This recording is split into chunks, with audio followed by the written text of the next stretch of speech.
Alright, hello and welcome back to the great Ace Attorney Chronicles. Tonight we're going to be continuing where we left off on Case 3 before. That's right, we were just in the prison. Speaking with the accused. Oh. Sosuke Natsume.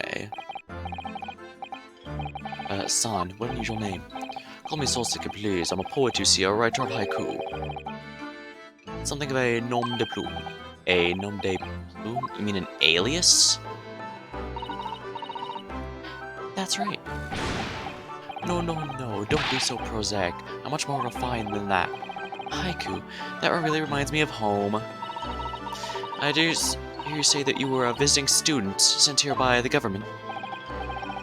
Yes, that is right. A year ago I was told to go and study English. First I had to suffer that misery, and now this. It's beyond the pale. Suffer the misery. Do you not want to study here? No, I mean, I've had an interest in Great Britain for some years, of course. Oh. But, just because the government tells you to do something doesn't mean you can do it? No. What do you mean? They told me to study English literature. That I could have understood. That is my field.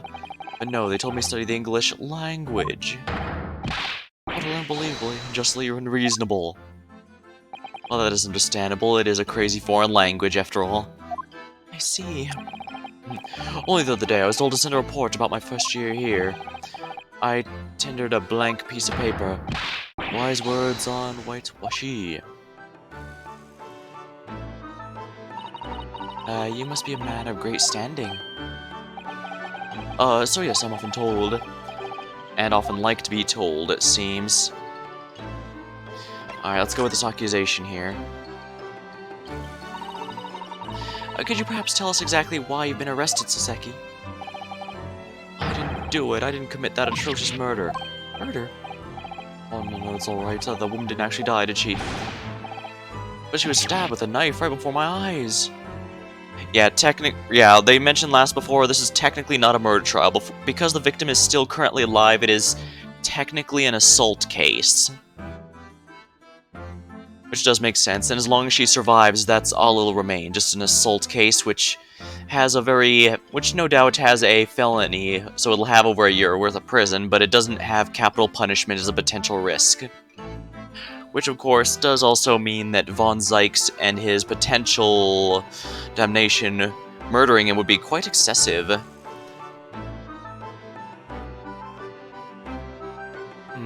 I guess I was hoping for Von Zykes to be another upstanding prosecutor, but unfortunately that's not looking like that's the case. I suppose I can't be surprised. This franchise has been going on for quite some time, and as far as I'm aware, only one has no baggage, shall we say. Oh, before your eyes? You mean you saw the attacker? I didn't see anyone. What? If I'd seen the person who did it, do you think I'd be locked up in here? Oh dear, seems this case is becoming rather complicated. Why me? Why me? Why did that silly woman have to be stabbed in front of me? It's the curse of London. It's, incredibly, inexcusably, irritatingly inconvenient. So Saseki-san was there at the scene, but he didn't see the attacker. It's vital we find out more about this case.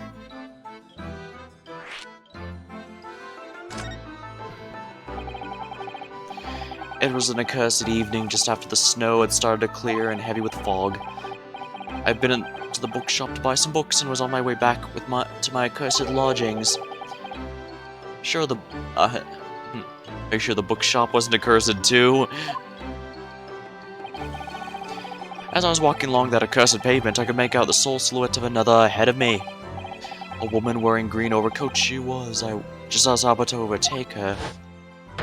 So just as he was about to pass her, suddenly he let out a scream and collapsed to the cold, hard slabs at my feet.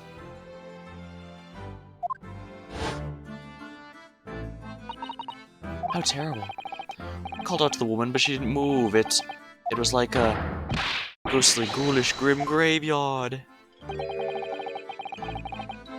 A slight exaggeration there, perhaps. This is gonna be like that one case in a previous game where they keep referring to them as the late victim or the late defendant, even though they're still alive. was so terrified I had to get out of there, so I ran as fast as my legs would carry me back to my accursed lodgings. That's, not good. They'll say it was shameful, I know, to run away like that.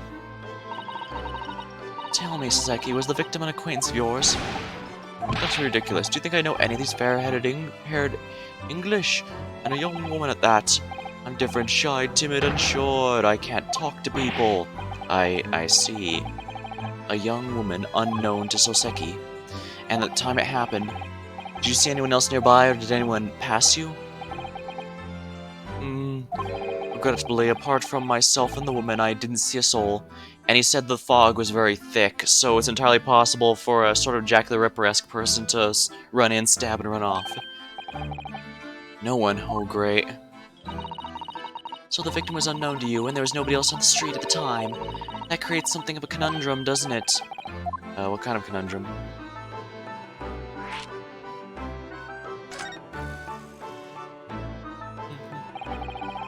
What do you mean, Sasato?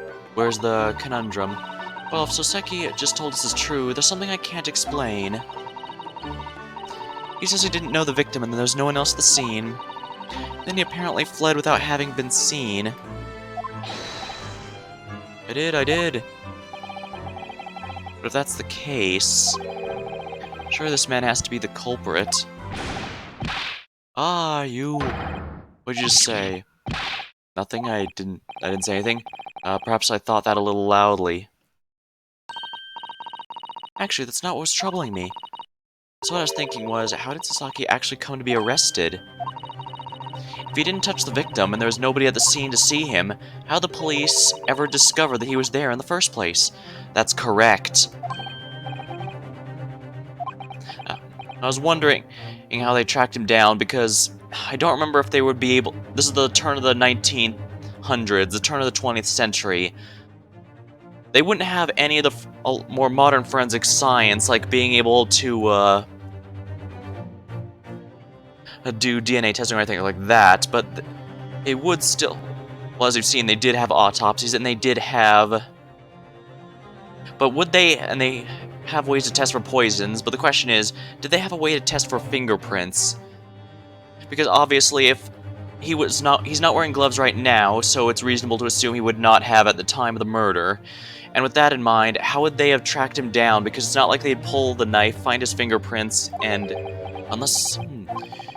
It was him, that accursed great detective. He led the police to me, of all the bad luck. Accursed great detective. Could it be Sholmes?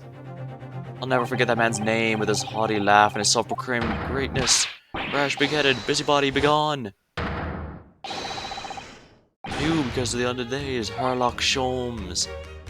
I knew it. Mr. Sholmes.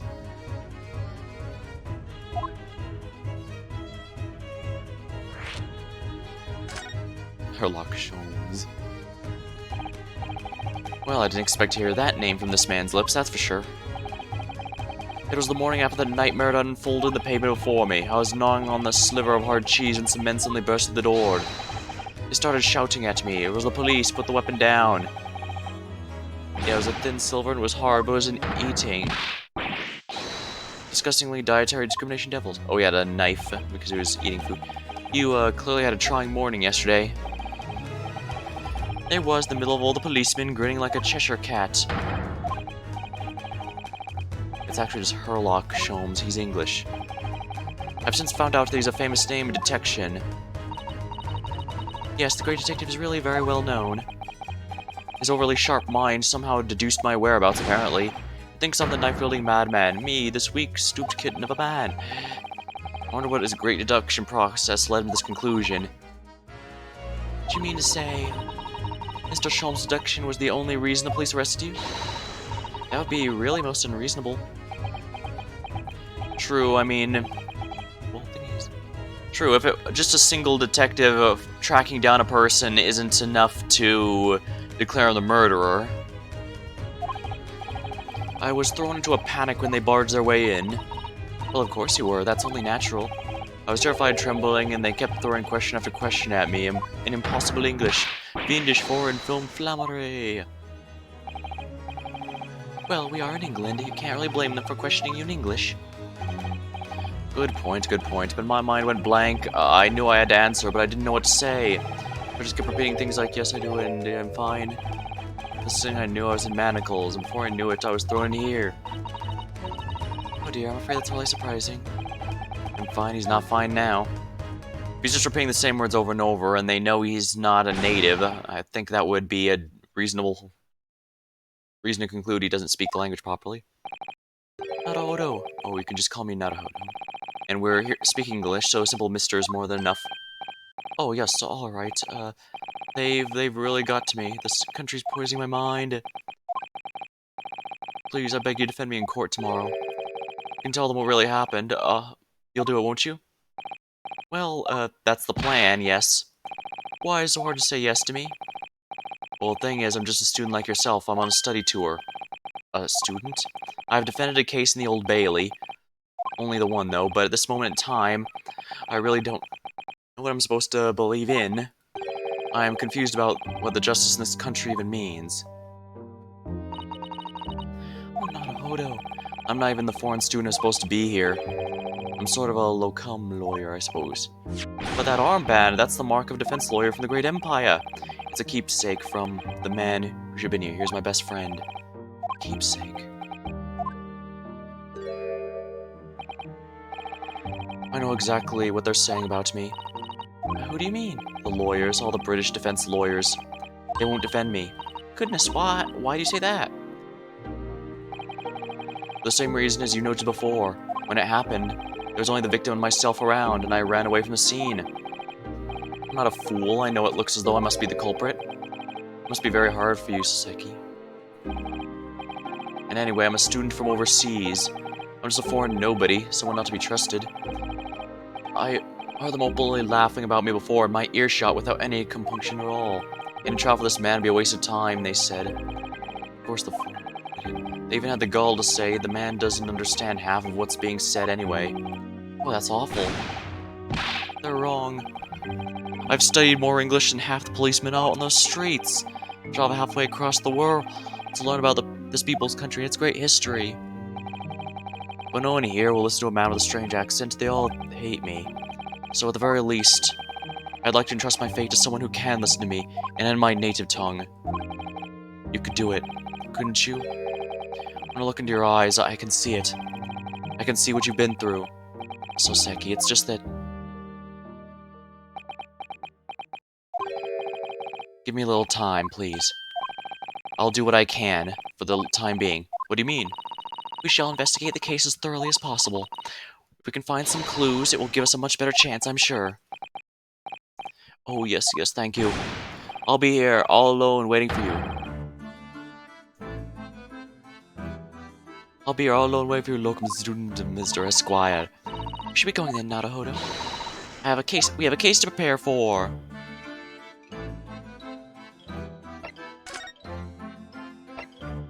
Let's go to the Old Briar Road.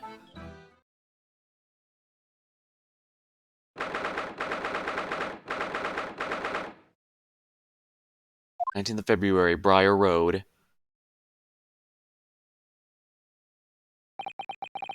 So this is where it happened. Briar Road. Look, Mr. Naruhodo. Look, the regulation metal helmet. It's unmistakable.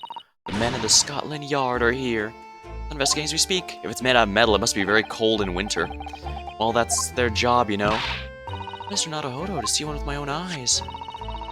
They're often depicting the adventures of Herlock Sholmes, but I never dreamed I'd ever come this close. To a real Bobby's helmet. The helmet? Of course. I have to try one on one day. Well, I, hope your Hattie dream comes true.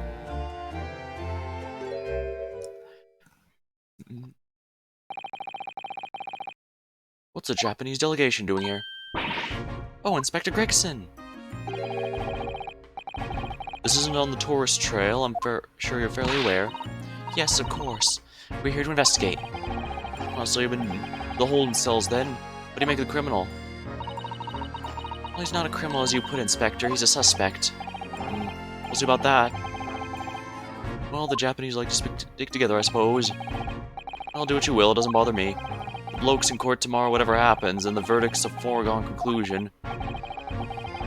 Stone cold air rejection. Well, I certainly hope you're not doling out the death penalty for an assault case. I mean, yeah, it is bad, and victim's life is in danger, but technicalities like this are what lawyers really have to focus on. Take heart, London this time of year is full of stone cold air. That, makes it worse somehow.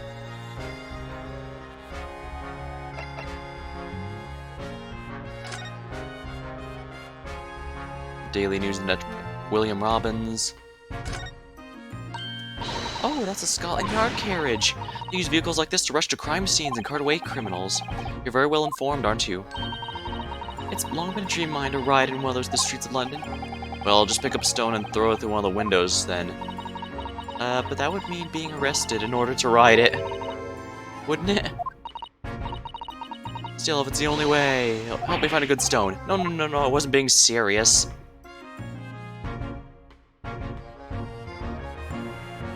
Does the laundry even dry when it's this cold out? I mean, it might freeze. Alright. There are piles of snow on the pavement here and there, but the road itself is covered in carriage tracks. It seems carriages often travel down the Briar Road. It soon disperses all the snow. I slipped over when I was walking down the pavement earlier. It seems like it would be safer to actually walk on the road itself. Oh, but you're rather small, Tsunadodo, and dressed all in black. I worry a coachman might not see you and you could be flattened by the horses. Well, thank you for the rather small concern.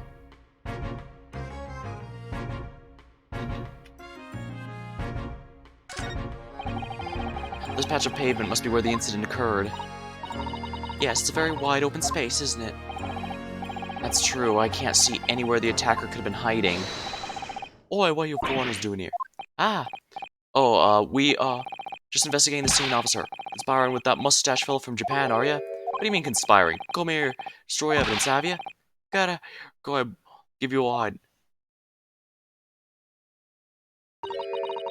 He shoot us away like rats. Yeah, we should give him a wide berth, I think. What a disappointing experience. This patch of pavement must be where the incident occurred. Yeah, it's very wide open, isn't it? That's true, I can't see anywhere the attacker could have been hiding. Oh, he's the same as before. Alright, let me just speed through this real quickly.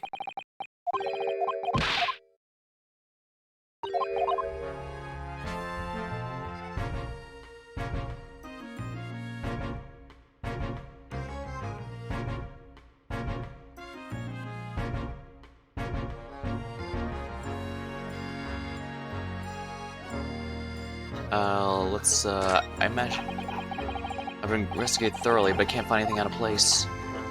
Alright, let's go with here next. Hee, what a delightful snowman! I didn't realize the English had a tradition of making snowmen as well. It looks a little creepy, though. Oh, but it has a scarf, look! You'll need one if you're out here in this freezing cold all the time. I wish I had one. I'm afraid our budget's somewhat frozen at the moment, too. We can't afford a scarf. I'm sure the snowman here wouldn't miss his. The person who made the snowman certainly would. Yeah, I know, you're right. Anyway, even if I borrowed it, it wouldn't do much to warm my neck, would it? It's covered in snow. Oh, looks like the dog might need out. Give me just a moment, please.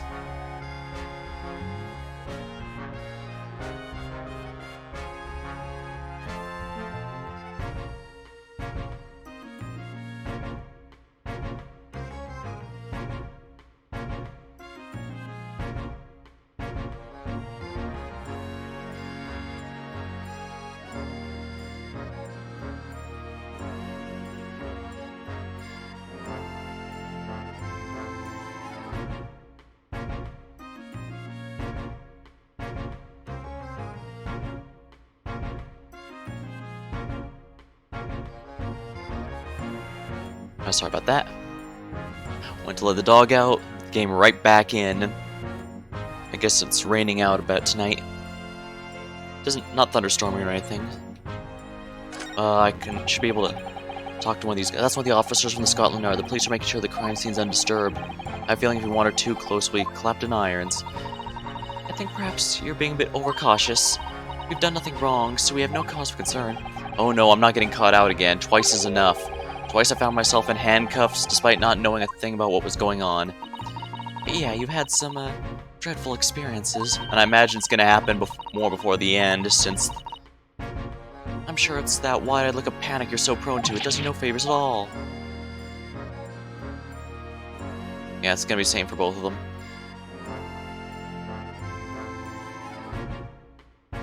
Looks like I've investigated everything. Let's converse with the inspector here. About the Scotland Yard. Tell me about the Scotland Yard, Inspector. Ever since I read about them in the Adventures of Sherlock Holmes, I've been fascinated by the place.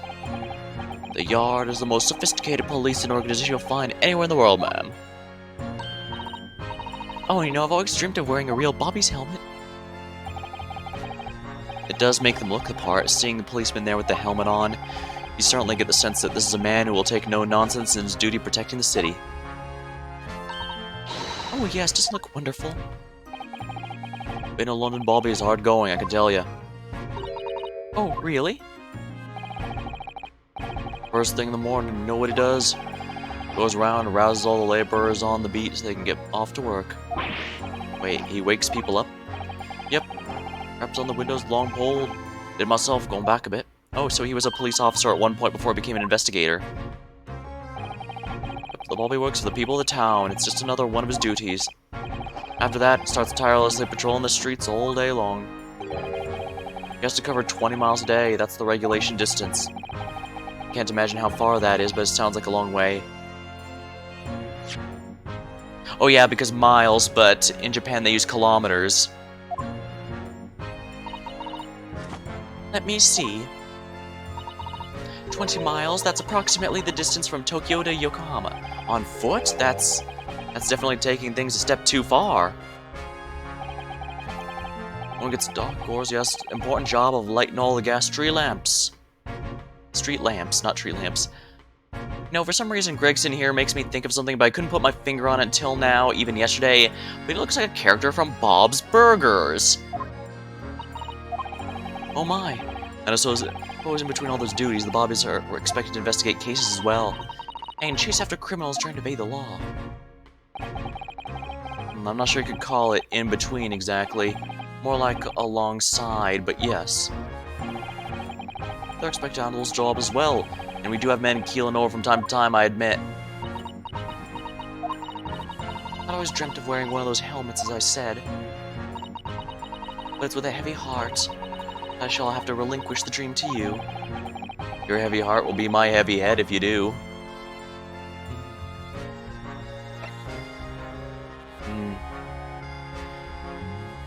I imagine it's not going to be too bad to get our friend here off with a not guilty verdict, but it's also going to be a bit more troublesome to get him out alive, since apparently everyone that Von Zykes prosecutes ends up dead, regardless of whether they're convicted or not. But that's kind of the thing.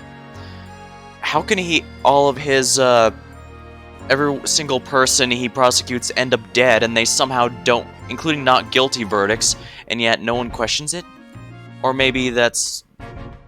Or is it a case of, well, everyone just figures they deserve it either way? About 2 days ago, just and there on a bit of a pavement. The victim, a young woman, was stabbed with a blade from behind. Is it right that the lady's still unconscious now? You mentioned that she's being treated in the hospital. Well, I never said she was a lady. Truth is, unless she comes around pretty smartish, we won't be able to find out much about her at all. I suppose that means they haven't been able to take a statement from her, of course. Here's a map of the local area I happen to have on me. You can take it if you want. Oh, really? Are you sure? It's yard policy to give lawyers, defendants, suspects the odd bits of information to go on. I haven't actually accepted the job yet, but still. Thank you, Inspector. We'll gratefully accept. Local map. Enter in the court record.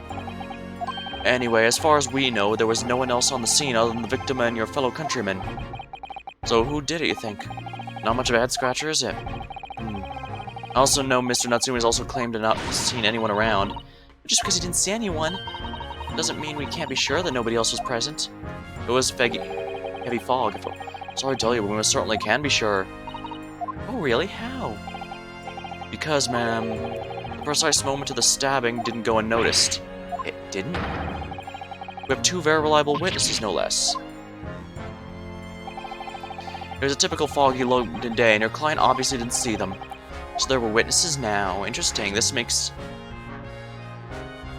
let's go with tomorrow's trial first. That twitchy Japanese bloke goes on trial tomorrow. You're gonna defend him or not? Well, makes no difference to me, but I'll just say this. No London lawyer worth his salt would touch that case with a barge pole. Because the prosecution's being handled by the Reaper of Bailey, you mean? There's no way to save the man now. It'd be a waste of time trying. It's all but strange, though. I'm sorry. The Reaper, he hasn't appeared in court once for a good few years now. Yeah, we did hear something to that effect. And the only people he usually bothers with are the real scum. Master criminals, the violent ones. True, this was a very rich man with a lot of power. I still do think Mr. Gilded was innocent, but he still probably tampered with the evidence because he wanted to, you know, make it easier to get off. But at the same time, this also means even if he did do it, he would have been completely untouchable. That might even be why the Chief Justice was convinced that there was no way we could lose, because he's just too rich and Mr. McGilded's too rich and powerful to get a guilty verdict, and so his only comeuppance could ever be from the Reaper of Bailey working his magic. Mr. Criminals. The violent ones? That's right. He handpicks his victims, only deals with those guaranteed to go to the gallows of their sins. But Mr. Natsume wouldn't hang for what he's accused of, surely. Well, that's just my point, sunshine. Yeah, the young one was stabbed, but didn't kill her. Couldn't even say the intent was there. So this isn't the sort of case I'd expect the Reaper to sink his teeth into, for want of a better phrase. Well, he's a vampire. He does seem to have a big vampire aesthetic. Well, it's not exactly a minor infraction either, though. No, there's gotta be more to it. Some reason he's taken an interest. Really? What sort of reason, Inspector? Think I can tell what's going on inside the head of that Lord of Darkness? You'll have to ask him yourself at tomorrow's trial. Are we really gonna have to face the Reaper again? Lord of Darkness, as he puts it. Well, this explains why nobody bothered trying to figure out if the Reaper of Bailey was indeed murdering the people he went up against if he failed to get the guilty verdict. The people he's doing are accused of such nasty crimes that most probably won't care one way or another because, well...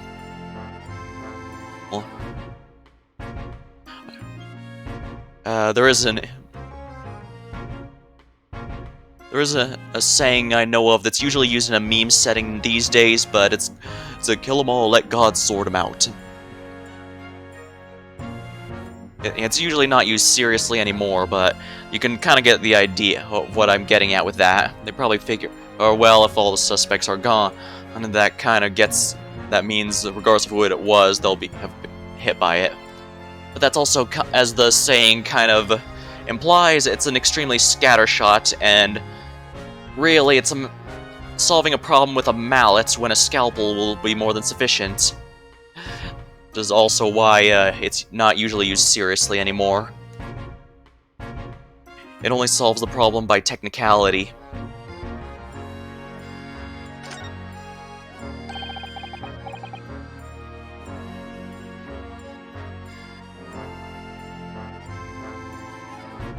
Alright, who are these witnesses, Inspector? A fellow and his wife. The man's one of the most reliable and respected citizens in all of London. He's a copper from Scotland Yard. Ah, that explains why people would trust him so much. A policeman. Interesting, that might change things. And this policeman just happened to be there the exact moment the woman was attacked. Nothing peculiar about that, man. Barcel being a bobby, catching them being in the act and all that. Think it may be possible for us to ask that policeman a few questions? Be my guest. You can ask him what you like. In court tomorrow. Oh. I've no doubt he'll be summoned as a witness. That'll give you something to look forward to. And that's it then. He's got no intention of letting us meet the man beforehand, it seems. A policeman witnessed the incident. As your judicial assistant, I must warn you this could make our job very difficult indeed. Yeah, as a non-judicial assistant, I could have warned me of that too. Oh yeah, one more thing, Inspector Bob Belcher. What? That person you led to inspect, I hear it was Mr. Herlock Sholmes. What are you bringing him up for? Was it something I said? The color has drained from his cheeks. Well, I guess we should ask about this, Mr. Sholmes. We're gonna have to... Who did you hear that name from? It was from Mr. Natsume himself. He said Mr. Sholmes was with the police when they entered his lodgings. I'm sure that was one of Mr. Sholmes' inspirational great deductions. Oh, fiddle. Fiddle faddle. That man's an amateur. I'm getting sick and tired of him showing his mug everywhere. Oh. I don't know where he gets his information from, but he turns up at the scene of the crime, wanders around spouting incomprehensible rubbish, and before you know it, he claims to have solved the case. Yes, he's quite, astounding, isn't he? He is a great help to the Scotland Yard, though, isn't he? Certainly hope so. If I remember right, it's a big thing about, Sir Conan Doyle is that he was highly critical of the Scotland Yard, and his opinion of them at the time of writing the books was generally reflected in the story itself. Basically, in some of the books that they're depicted as completely incompetent because that's what he felt about the time. Other times, he feels that they'd cleaned up their act a bit, and so they were portrayed more favorably. Well, I suppose that's how it is at sometimes. Real life and reflect fiction in some ways. Of course, I have no way of knowing if that was actually the truth or if Conan Doyle was simply particularly emotional, but I guess it doesn't matter. Oh, gibble gabble. Ever seen this before? Oh, yes, that's Rand's magazine. A wonderful publication in which the adventures of Sherlock Holmes appears. Yes, well, that wonderful publication, as I put it, sees fit to include several of the Yard's detectives in its stories. And the so-called Great Detective makes a mockery of all of us. If you ask anyone at the Yard, it's a misadventure to be included in a Sherlock Holmes tale at all. Well, I suppose there's an element of that. Sherlock sulks of every one of us, only to be frumped by the public thanks to the obnoxious detective. Man's as dangerous to us as Scotland Yard as he is to all our criminals. That can't really be true, can it, Inspector? Clearly, the Great Detective and the police have a complex relationship. Yeah, he does sound like a frustrated ex. Well, I don't think we're going to get any more useful information out of the detective. Mr. Nadahodo, can I make a suggestion? Oh, yes, what is it? Well, it seems to me we must speak with him about this. You mean, by him, do you mean Mr. Sholmes? Yes, Mr. Sherlock Holmes, exactly. Look at those shining eyes, you can't wait, can you? Well, Mr. Natsume did blame Mr. Sholmes for all this, didn't he? Yes, he did, he really did. Which makes him an involved party in the case. Are you going to ignore that? Because I hope not. I assure you, it's not simply my selfish desire to meet Mr. Sholmes again. No, sir-ree, Bob. Well, the trouble is, we have no idea of the man's address, even. It's Baker Street. How do you know that? It's in the stories, of course. The most famous address in the world. Oh, I see. Well, there's nothing to stop us from going, I suppose. We'd better try to find our way there before Susato gets into any excitement or excited or unpredictable. I'll summon a carriage. So we're going to have a reunion already with the great detective, Mr. Sherlock Holmes.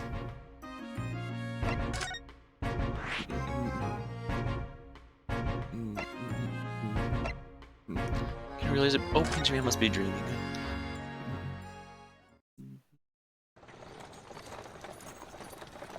Ooh, animated cutscene.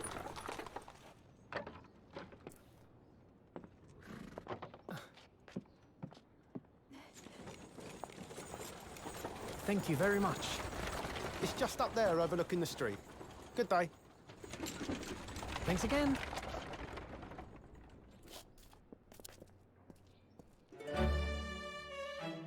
This is it. The residence of Mr. Sherlock Holmes.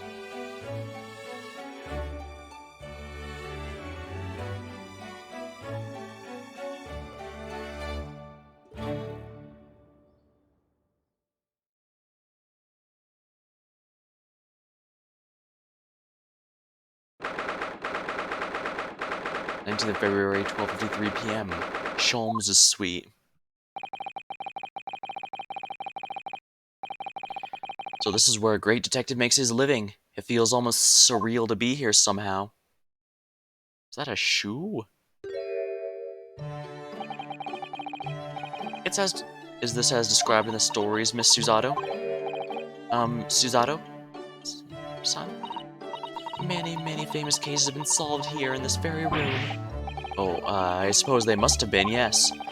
I've never read the story, so it's hard to get quite as excited about it as she seems to be. The detective chases the villain relentlessly as he disappears to a fog on an unlit London street. Oh, the thrill of it, the romanticism. Can't you feel your heart thumping in your chest? Can't you, Mr. Naruto? Oh, I suppose I can, yes. So if you don't mind, I'll just stand here and soak up the atmosphere for a little while longer. Please don't mind me. Ah, she's so obsessed. Well, it looks like our detective friend isn't home at present. Excuse me, is there anyone home? Oh, do we have a visitor? That young girl! Hello, is this a big new case for Mr. Sholmes? Hello. Wait, aren't you... Oh, how rude of me. I'll go make some tea at once. I'm sure it's the same girl. Miss Susato, did you see the girl who was just here? Oh yes, isn't it truly extraordinary? I think the King of Bohemia came to this very room to ask Shirley Holmes to take a case. King of Bohemia? King Wilhelm... Oh crap, I can't pronounce that. Sorry, I'm drawing a blank. Forget the adventures of Sherlock Holmes for a minute, though. Look over there. The tea's brewed. I'll have a freshly baked cake as well. Ah, it's you! I knew it. Susato recognizes her, too. She was from the courtroom the other day. Ah, there you are. I'm talking as well. I was looking forward to the trial. Experimental smoke grenade. Oh, good day to you. I'm, well, the inventor, I suppose, of that machine.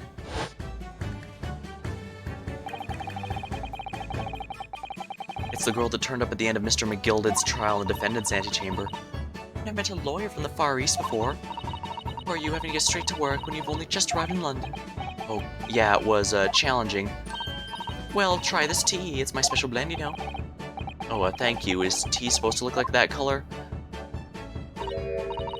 Oh my, what a fragrant yet mellow flavor. Hooray, it's a winner. I tried blending different leaves designed to alleviate fatigue. You must be exhausted after a long voyage here. You have another ticklish trial tomorrow. Oh, and you're to defend a Japanese man. I wish you lots and lots of luck. Oh, did Mr. Sholmes tell you about us by any chance? Oh, you know Hurley, don't you? Hurley? Mr. Sholmes, do you surely? Mr. Sholmes was a fellow passenger on the boat that brought us here to Great Britain, you see. Oh, was he really? I had no idea. I'm afraid Hurley's out on an errand again today, even though he's just returned from overseas. Wait a minute. I met this girl for the first time ever yesterday after the trial, and only briefly, but at that. How on earth does she know so much about us? Did she deduce all those things, you think? Perhaps more to the point, why is she here in Mr. Sholmes' suite? Oh, silly me, I haven't introduced myself, have I?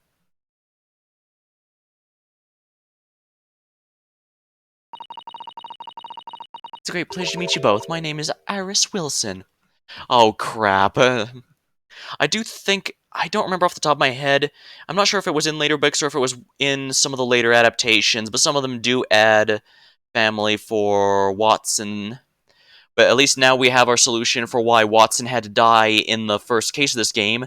They needed to replace him with a lolly. It just wouldn't be right, I guess. Well, no, we did have... one game did have a Detective Gumshoe as a companion. So I guess it's not necessarily required. But they decide, I imagine they need to get him out of the way to replace him with Iris. I live here together with Hurley. Ah, Iris is what a lovely name. What? What's the matter? No, wait, is this can't be. Did you say that your name is Wilson? What's the matter, Susato? Why is she so flustered all of a sudden? Yes, that's right. What are your names? Oh, I'm Ryanosuke Naruhodo, a lawyer from Japan. Oh, sorry. I'm Mr. Naruhodo's judicial assistant, Susato Mikotaba. It's wonderful to meet you. Oh, lovely. Susie and Runo. Got it. Susie and Runo. Guess Deltarne's gonna be following me here, too. There's more of this girl than meets the eye. I have so many questions for her, I don't even know where to start. Yes, and so do I. Well, we can all obviously start examining the room. I do like this fireplace. It's one of the best things I've seen since we've arrived in this country, in fact. Lingering beside the fire and watching the flames flicker and dance, it's so relaxing. You can't relax now when there's so many interesting things on the mantelpiece. Oh, just as described in the stories. Yeah, exactly. Inside that Persian slipper, for example, are my chocolates for 11sies. And transfixed by that large jackknife is my shopping list for the market. Oh, it's not quite how I remember being described in the Adventures of Herlock Sholmes. Poor Susato, she looks crushed.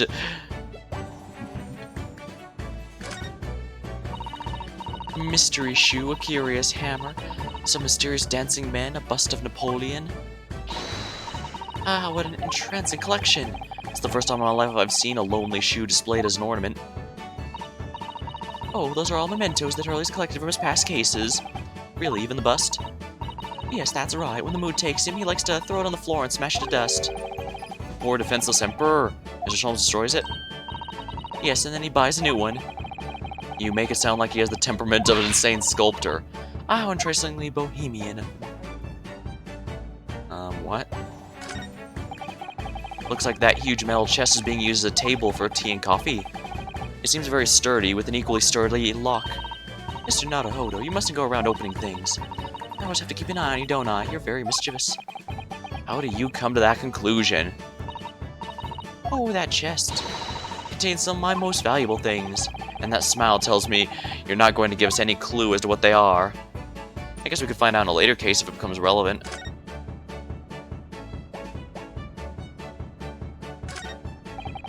What on earth is this huge over-the-top machine? That's the great analytoscope. It can analyze anything, really. Anything at all. That's absolutely incredible. It's one of Hurley's inventions. It took him a whole year. He said it was to help him with his investigations. What sort of things has he analyzed with it? Do you know? Well, actually, he hasn't used it for anything yet. Oh, why not? Apparently, on the evening he finally completed it, it simply suddenly occurred to him, I don't actually have anything I need to analyze. Oh dear. How about you, Runo? Do you have anything you'd like to analyze? The only thing springs to mind is this machine itself. Ah, the duality. It can analyze anything except for itself.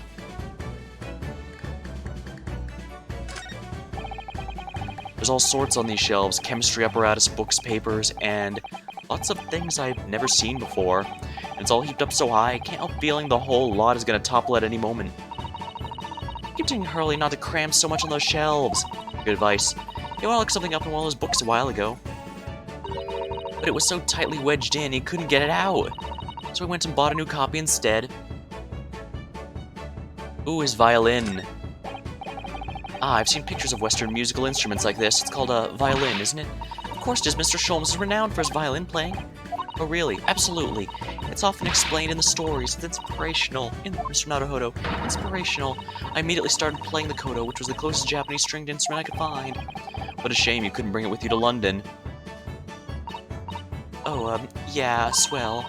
Papa was beaming when I asked him if he were to buy me one. After a while, he asked if I would only practice when he was left out of the house. So now it's merely an ornament to my room. That must have been an awkward conversation.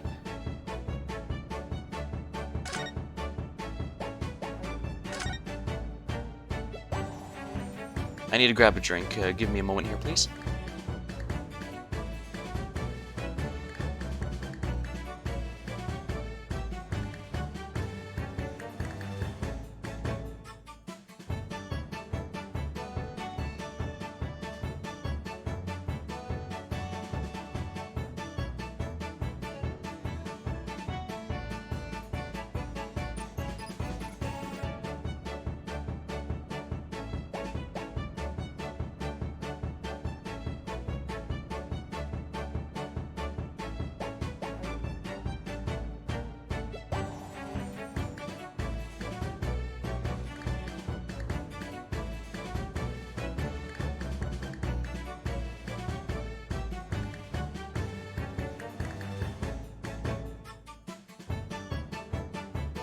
That's much better.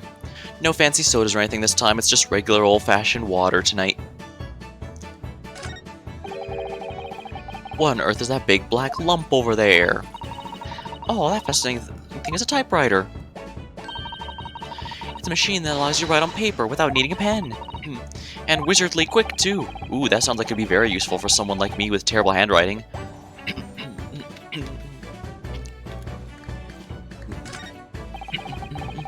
That's a charming little white shelf and full of charming bottles, too.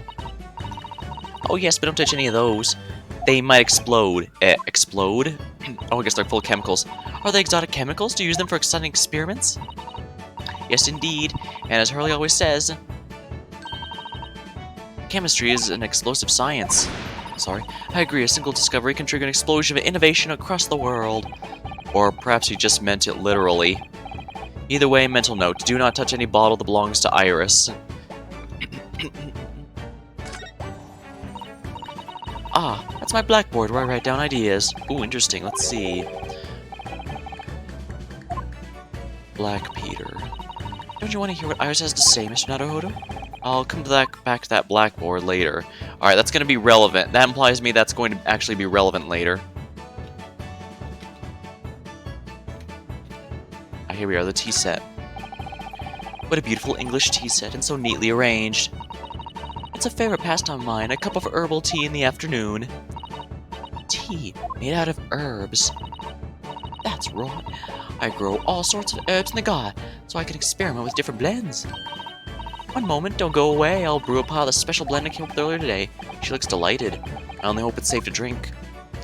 Luckily, there doesn't seem to be any implication that she's a lethal chef. We'll find out shortly, I suppose, though. Let's first ask about Iris. It was you we ran into yesterday, wasn't it? The Old Bailey? Yes, that's right. Your efforts so helpful. Thank you so very much. Oh, no, not at all. I'm sorry we couldn't have been more welcoming. Though at the time, we did have a rather large gun pointed at us. Like this? Oh, shoot. Ah, thinking back now. You left with Miss Lestrade into town, didn't you? Oh yeah, that awkward witness, Gina Lestrade. Oh yes, Jeannie. Yeah, she's a professional pickpocket. So we found out. It was very not of her to pinch my invention like that. Are you referring to the trial-disrupting gun-like contraption? Exactly, so I followed her, see, to get it back.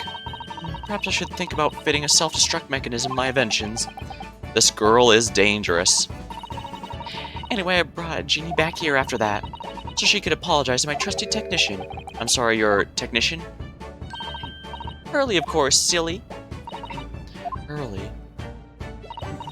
Yeah, Herlock Sholmes. We live here together.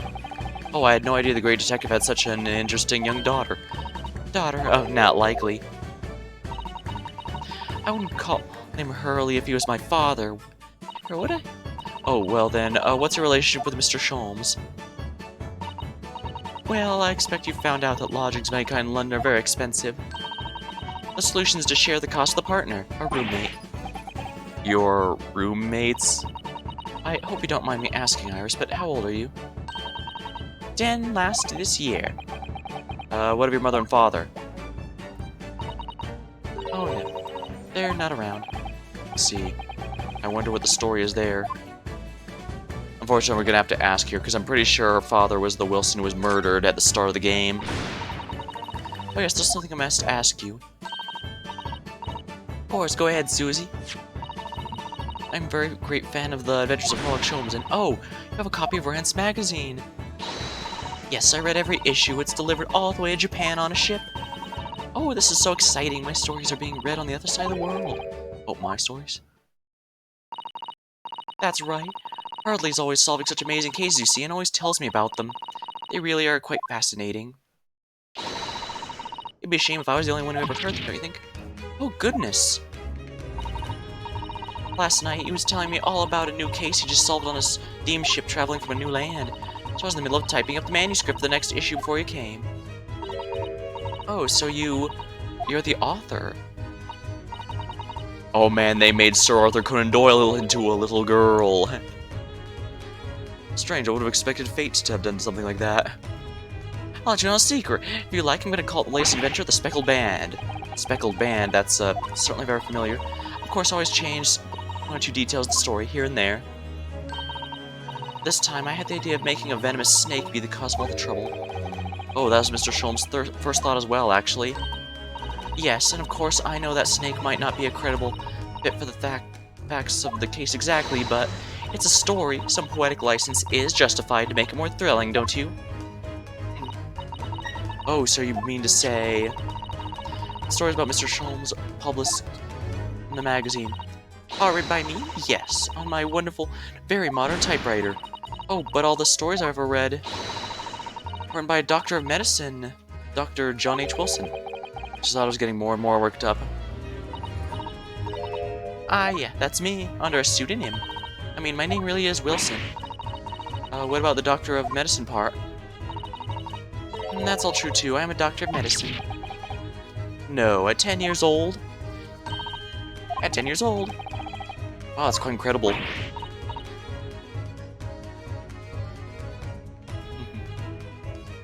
Oh, but, Dr. Wilson's an English gentleman. Ah, she's crushed her hero wasn't.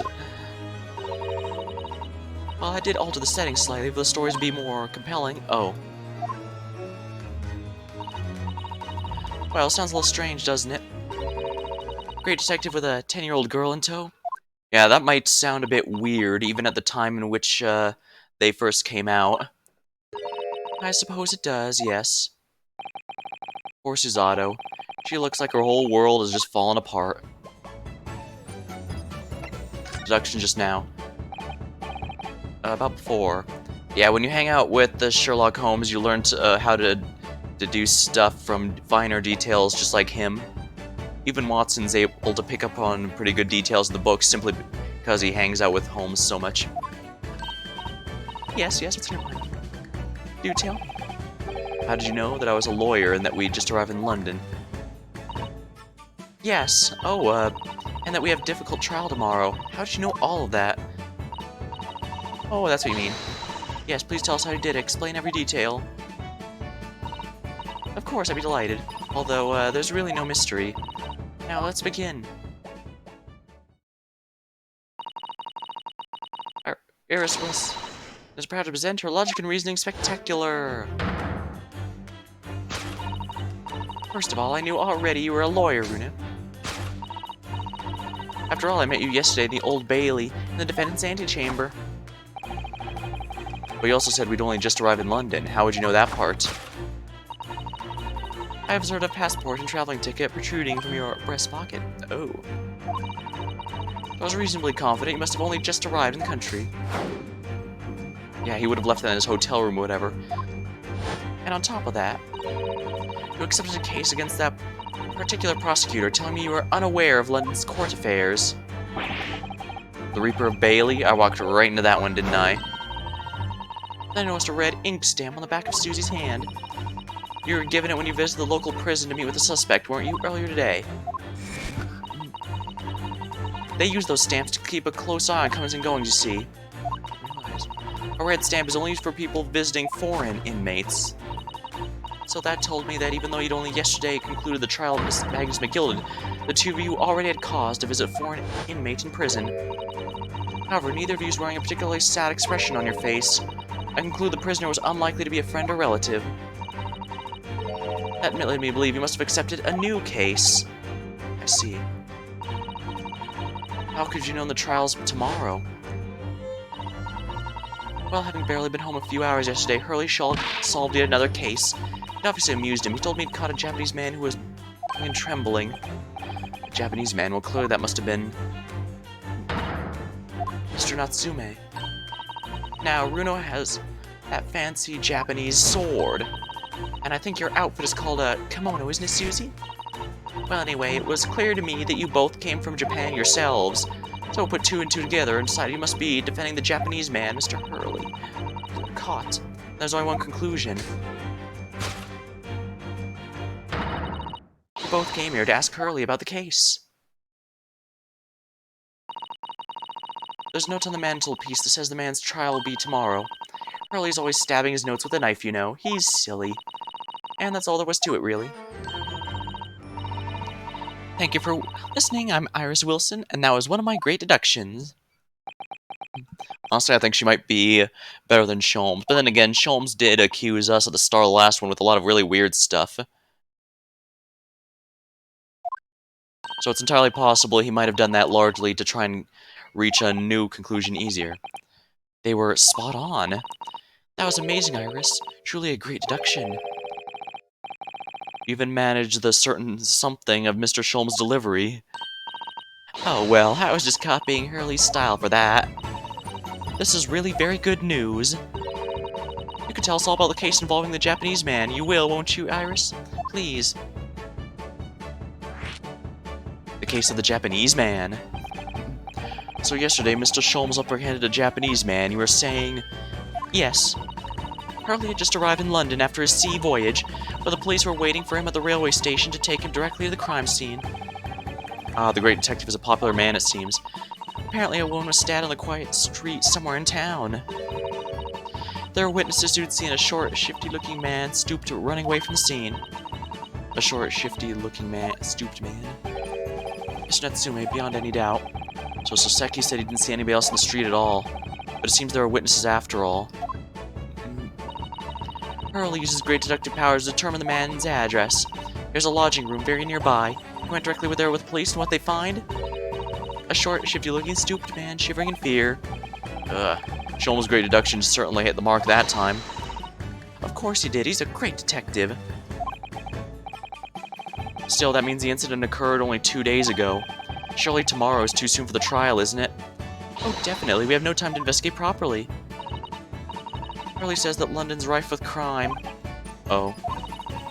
Scotland Yard's doing its best, but they can't stay on top of it, apparently. Oh dear, I didn't realize the situation was so dire. That's why they can't afford to spend too much time investigating cases and trying the criminals in court. Staff and money are both short. Crimes are usually pinned on the first suspicious person. Oh, that's terrible. I suppose that's a harsh reality of working as the world's greatest justice system. I suppose it is, but in that case, I don't hold out much hope for Soseki. Though even then, Inspector Bob Belcher admitted that even their best prosecutor can't always get all the cases to stick. So he's not. It's not like the first game where Miles Edgeworth had a flawless record before Phoenix got involved. All right, thank you for answering so many of our questions, Iris. This has been very informative. Oh, you're most welcome. I've had so much fun. Do you happen to know where Mr. Sholmes is at the moment? As your guest, we'd like to ask him some questions as well.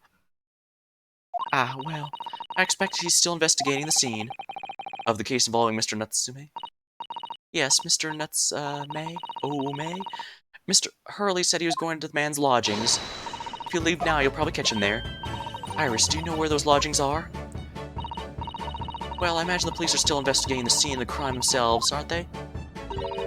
Did you happen to come across a detective by the name of Gregson while you were there? Yes, we know Inspector Gregson. Oh, goody, in that case. Give Gregsy this for me, would you? If you do that, I'm sure he'll tell you what you want to know. What is this? A 5-shilling piece and a postcard, it seems.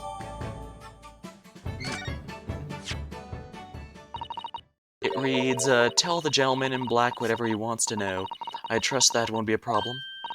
Oh gosh, this'll make him help. Well, thank you, Iris.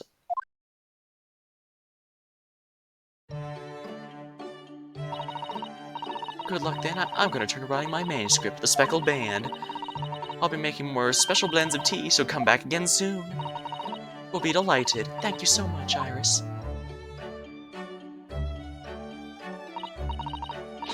Well, Miss Nato, back to the scene of the crime.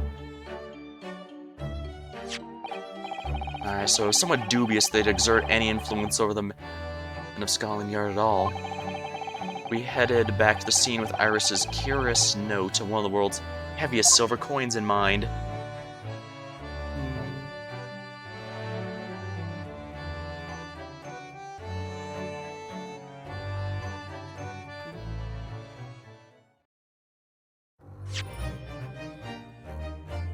Ooh.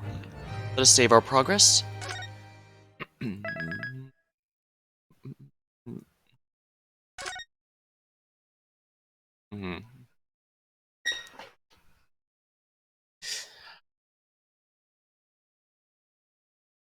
Poor Naruto has already been accused twice, and I have the feeling he's going to be accused before the end of the game, simply because putting him at risk of the Reaper of Bailey is going to be a really big way to raise the stakes, because, well, it's pretty easy to think we'll be able to get a not-guilty verdict here. The fact that we're going up against him means our client's life is very clearly at risk, which is a pretty big deal given, this isn't even a capital crime. Gregson even admitted if he's found guilty, he would face a decent amount of jail time, yes, but he wouldn't be executed or anything. Looks as though the police are still here, carrying on with their investigation. Perfect. Let's find Inspector Gregson as quickly as possible. Yeah, and let's see if he'll take a break from his chips to look at all that silver tip Iris gave us for him.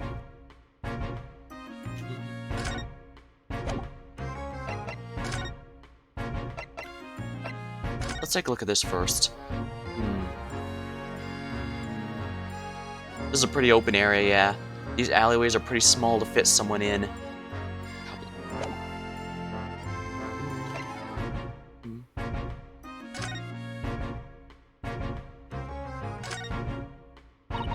This is a 5-shilling piece, isn't it? I believe it's called a crown. Yeah, and you can train a scholar or detective to do whatever you want with just a single one. Iris must be the most powerful 10-year-old in the world. How much is 5 shillings, by the way? What's it really worth? Well... it's probably enough to buy all the chips the inspector could possibly eat for a whole month. That's greasy. Iris's little handwriting is adorable, don't you think? Tell the gentleman in black whatever he wants to know. I trust that won't be a problem. Yeah, the handwriting might be adorable, the message is ominous. There's no room for sentiment here. I'm sure it's simply the way you're interpreting it, Mr. Naruhodo. Anyway, I do hope the inspector will tell us what we need to know when he reads it. You don't think he'll just make him munch piping hot chips until steam comes out of his ears, do you? Well, that wouldn't be an entirely terrible outcome.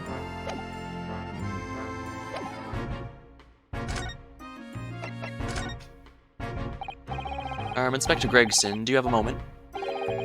Sorry to say I don't. I'm a very busy man. Much too busy to talk to a pair of foreign godabouts, that's for sure. We have this for you. A present from Miss Iris Wilson. What? For me? From her ladyship? Give that here. At once. Hand it over, that's for me.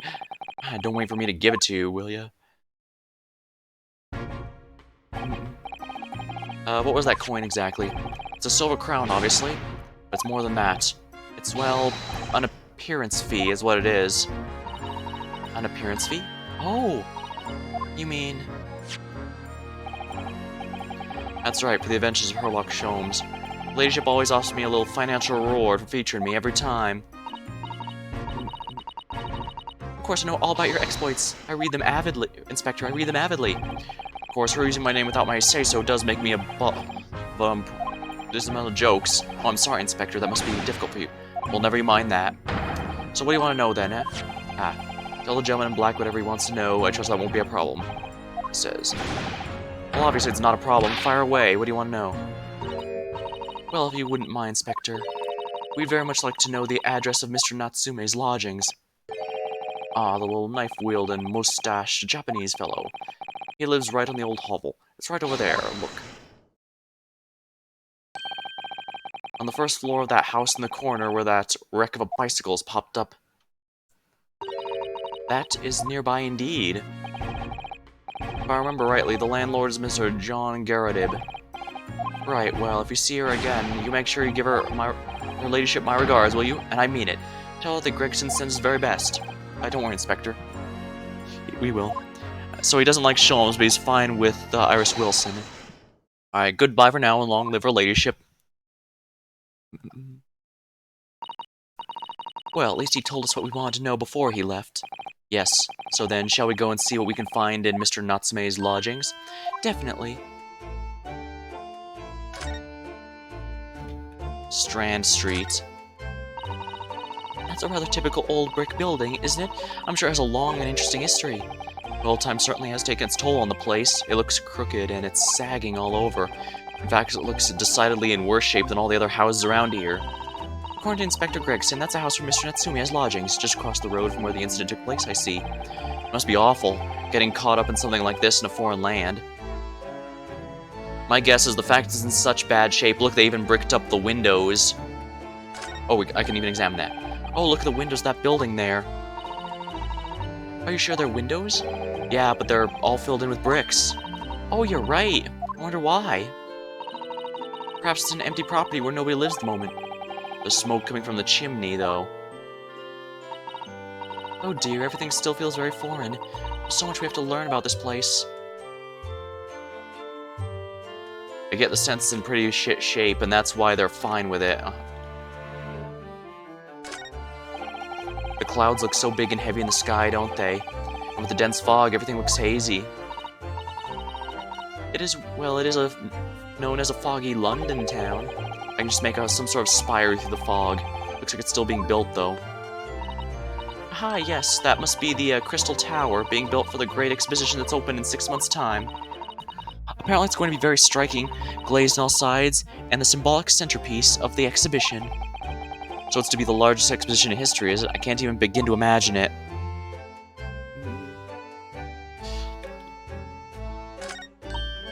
Oh, a British bicycle, look! Although the wheel is so misshapen, I'm sure it couldn't possibly be ridden anymore. Someone must have been doing some breakneck cycling. It seems bicycles have become extremely popular in London recently. There's even a movement to change the women's dress to allow them to ride as well. The bicycle fad won't last. Don't see why anyone would want to ride something like that.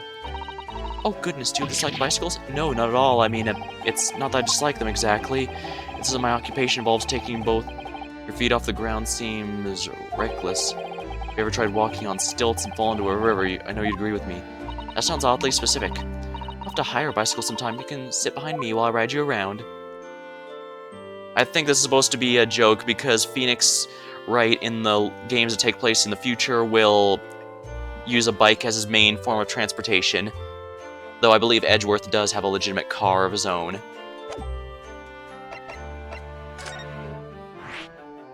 New location has been added.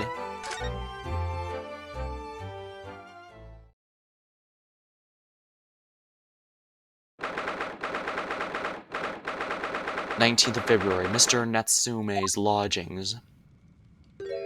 A maid. May I help you? Ah, yes, would this be the residence of, Mr. John Garib? Indeed it would, sir. And who may I say is calling? My name is Ryanosuke Naruhodo.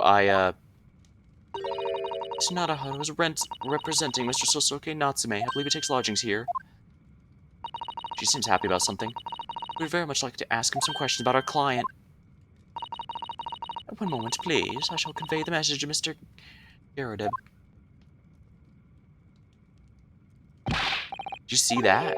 That was a real-life English maid. I know, as I understand it, anyone of standing in English society employs a number of household staff. It was the first time I've ever seen one in the flesh. Oh, this day keeps getting better. Certainly feels like we've really arrived now, doesn't it? We need only meet a butler and the experience will be complete. Well, I'm not sure if I'd go that far, but I understand the sentiment. Thank you for waiting. Mr. Garib will see you now, this way.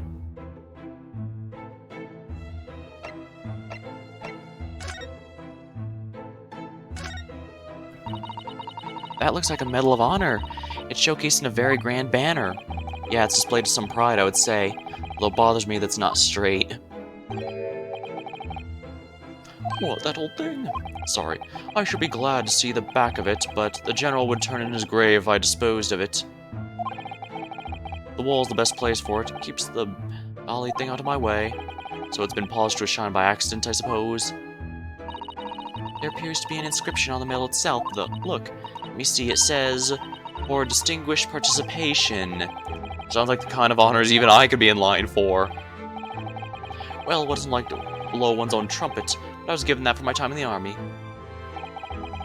And to measure an officer by the number of medals on his name, of course. Common knowledge in the military circles.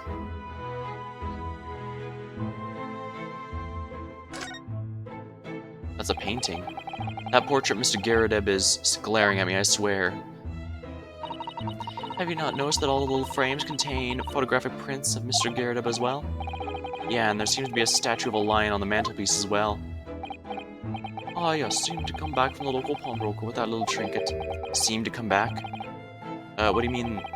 Chap who runs the place is a bally wizard. Went in to sell him something and came out with that thing. As a point of fact, now I think about it, I rather often find myself leaving the place with something I don't need. The lion ornament certainly does seem surplus to requirements. She doesn't pull her punches, or throws for that matter. That's a nice looking uniform, actually. That uniform looks fairly ancient, doesn't it? It's clearly been well looked after, though. That old thing? Ah, not much better than rags, really. Wore that ceremonial garb my retirement bash, you know? But I'm not one for dwelling on the past. Me would have gladly thrown it out, but you know how it is. Anyway, it doesn't hurt to have an odd piece of memorabilia lying around, does it? Oh, I see. Perhaps we should leave the past in the past. That's a nice look. That's an interesting cannon. It's a full-sized cannon. What is it doing here? Oh my, it's real. I thought maybe it was a replica. Oh, that old thing? Ah, that's a little more than a toy. I'm sorry. The army was selling it off when I retired, so I decided to give it a new home. Never know when the enemy might attack next. Jolly useful to have a cannon about the house. Really? It isn't, overkill? Oh, be prepared, I always say. You never know what this twisted world's gonna throw at you next. Oh boy. Do you think there may be trouble brewing, Mr. Garridib? Always is. Take Juan here. Never fails to have a clean apron in reserve. Dries them on the barrel, you see. A very dry, well, on the cannon there, which rather proves my point, I feel. It's been reduced to a drying rack. No wonder the huge cannon looks like it's hanging its head in shame.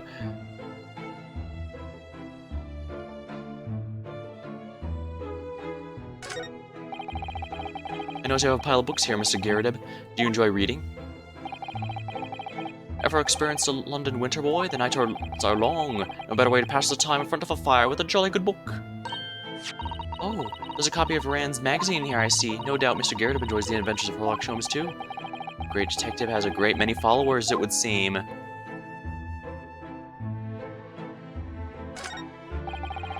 Oh, I clicked slightly off, it looks like. Oh, look at that enormous screen. It must have been put there deliberately, surely. Yeah, it certainly seems like someone trying to hide something from view. Could be behind it, I wonder. I'm going to have a very quick look. Just a little peek. Ahem, ahem. Maybe let's not, Miss Susato. I think the maid's gonna head us off with a cup of tea.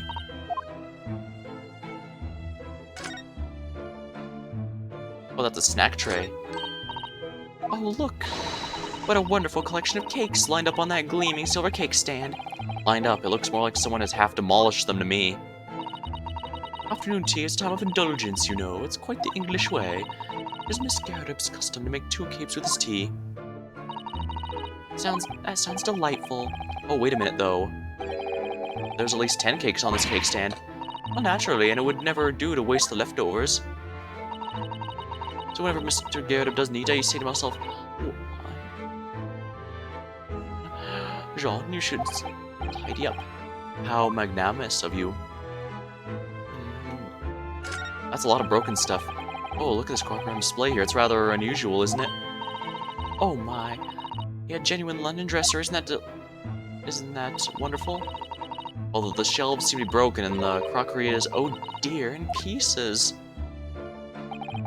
It really is. It must have fallen apart. The word cracked wouldn't do that chinaware justice. Ah, I wonder. Perhaps the cannon was fired at it. It's probably something like that, but let's not delve too deeply here.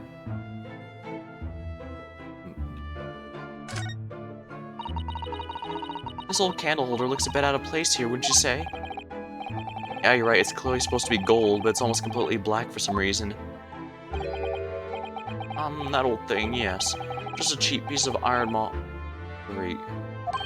Oh. Used it when I was studying, didn't you know? My commission. I know it's old, hardly worth hanging on to, really, but, well, still has its uses sometimes. Of course. Does everything in this room have some elaborate story behind it? They're memories, Mr. Naruhodo. Memories. Let's talk to the maid first. Oh, good day to you. John Garrett, at your service. He looks like the moon with his face like on the side like that. Pleased to meet you, sir. This is Mr. Renosuke Naruhodo. He is a defense lawyer. Do excuse me not getting up. I took a shot to the knee a few years back in the Battle of Maiwan, don't you know? What? Oh crap, I'm gonna have to make that old dead Skyrim meme. We're in the middle of my pains, but I had to withdraw from service, handed over the reins to the up-and-comings. So he's a retired soldier. It's a hell of a job getting up and down the stairs now, I can tell you. Don't get out much, as you can imagine. Yeah, it's quite the climb up here from the second floor, isn't it? I was panting by the top of the stairs. You really must take more exercise, Mr. Naruhodo. Do you think so? Well, Mr. Garrett, no doubt you're very courageous to earn yourself a medal. Oh, it's nothing. The medal's just a folderol, really. I would like to off the general, though.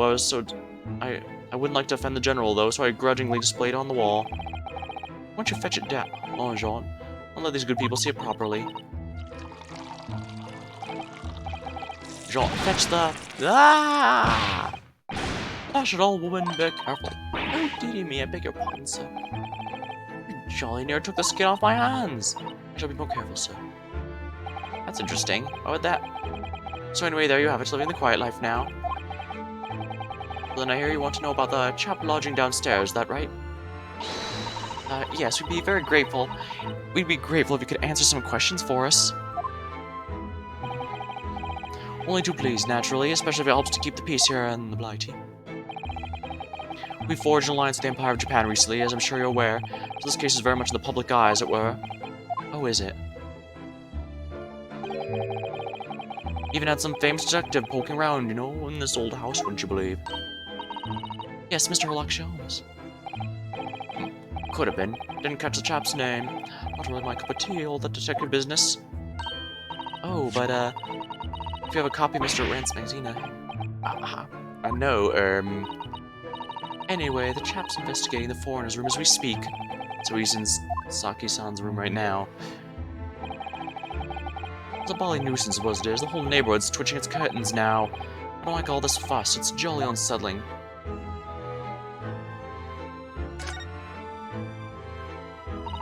How about Mr. Natsume, then? Please, do tell us. Yeah, what kind of tenant was he exactly? Ah, yes, the Japanese chap. Only been lodging here for about a week. Just 1 week? So he moved in very recently, then. I have 2 lodgers most of the time, one on the ground floor, one just below us. First floor room became available again a week ago, you see. There have been... Ah!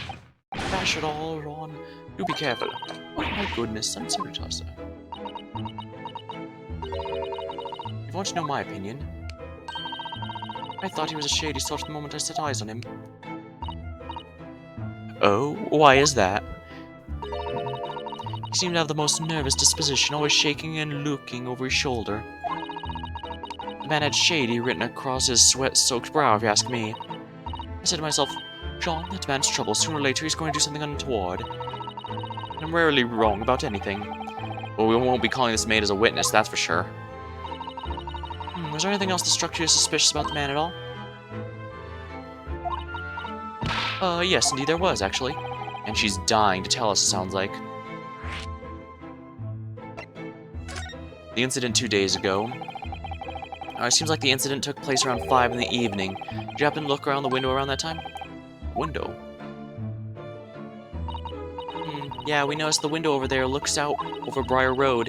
The incident took place on the pavement on the far end of the street. Was there anyone suspicious loitering nearby? 5 o'clock's dinner time in the Garrett household, so I'm afraid I don't remember seeing anything. How about you, Jean? No, sir, it would have been dusk outside already at that hour. And with the fog as well, I should think it would have been quite impossible to see the other side of the road. Oh, I see. Oh, did you notice anything else out of the ordinary that night, then? Such as? Anything at all, even if it seems unrelated. Well... Oh, was there something? Well, it's nothing particularly significant, but around that sort of time there... Ah! Oh, what? What you're doing? Oh, dear me, what have I done? I'm awfully sorry. Do be careful. Oh, of course, sir. If I may, Mr. Naruhodo. Yes. I have an exceedingly good memory, and as far as I remember, nothing of any significance took place there at that hour. Nothing at all. Oh, really? Mr. Girdib, the way you were talking before, it sounded rather like there might have been. Oh, well, I was saying it was just a trifling matter, really. Nothing of... Ah! John, dash it all, what's the matter with you? Begging your pardon, sir. Nothing happened. The fact that she's trying to keep him quiet. Nothing happened, we sat down to a quite uneventful meal. That's right. What is the matter with these two? It sounds like something happened there in this room on the evening of the incident. But what? I wish I knew.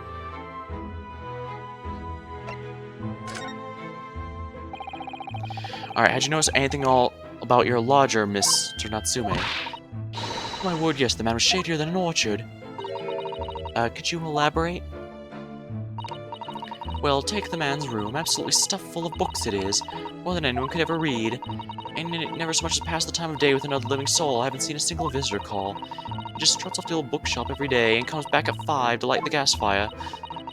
The funny little man is up long past the time anyone else has gone to bed, too. Gentleman on the ground floor goes to bed around 9 each night. I've never known that Japanese fellow to retire earlier than 2 in the morning. Crap, he must stay up all night gaming. Could you clarify something, I wonder? What, pray? How do you know so much about Mr. Natsume's routine? Oh! I'd understood that neither of the lodgers live on this floor of the house, is that correct? Well, that's right, yes, they're both below us, on the first floor and street level. So then, how is it you know so much about the lives of your lodgers? The precise times they come back in the evening, for example, even the times they go to bed.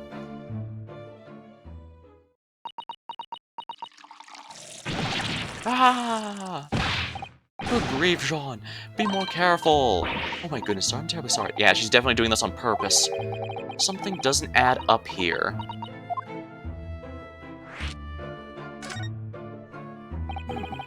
Could you please tell us which floor Mr. Natsume's room is on? Why, certainly, just below us on the first floor. Mr. Sholmes is investigating there, even as we speak? Yes, told me Natsume, and I asked him to look into the matter, so I gave him the key. So he's engaged in Mr. Sholmes' services. That's a blatant lie.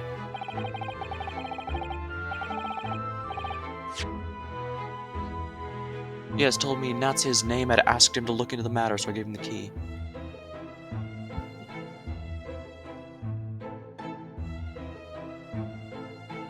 So I think the implication here is that Sholmes is lying, but I think the truth is Girdib and the Maid are both lying. The fact they seem to be spying on these people.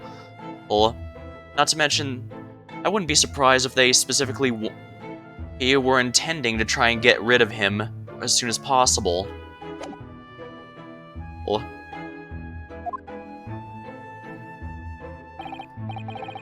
don't see why not. It's just down one flight of stairs. Who knows if we'll find anything that could help us with the case, but we have to try. We need all the clues we can lay our hands on, shall we? Yes, and while we're here, we can speak with Mr. Sholmes again. Perhaps he can tell us more.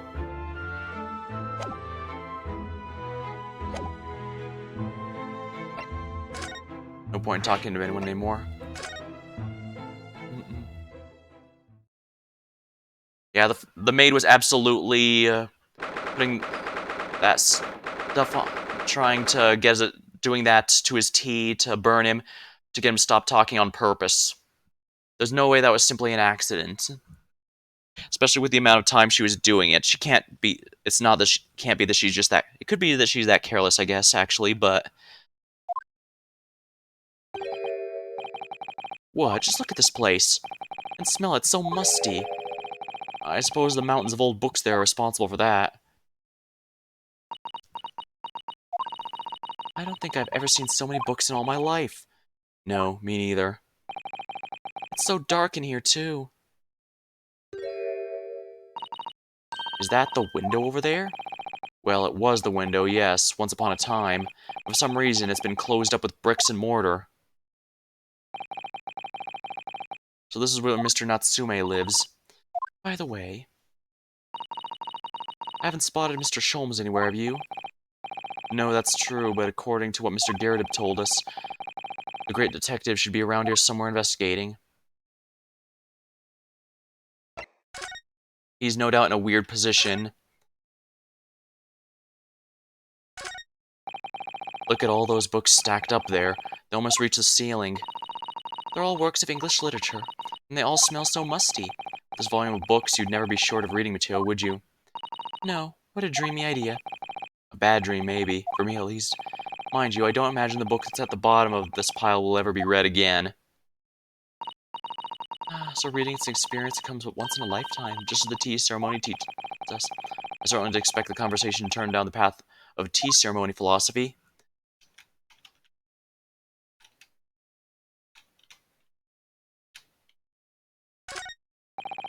Could you even call this a window? I think so. I mean, it was a window at one time, after all. Although all that remains is a frame around some bricks now. So it really is a wall then, isn't it? But why would anyone deliberately brick it up like that? I'm afraid I have no idea. Perhaps Mr. Natsume painted the brick design on a fit of flimsy. That's alarmingly feasible. Anyway, whatever the reason, lack of ventilation here makes the place very oppressive. It does. I imagine being cooped up in a room like this would be extremely trying.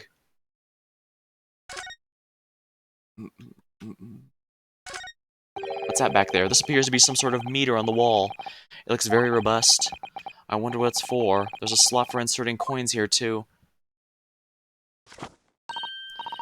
I believe that is a gas meter, Mr. Naruhodo. A gas meter?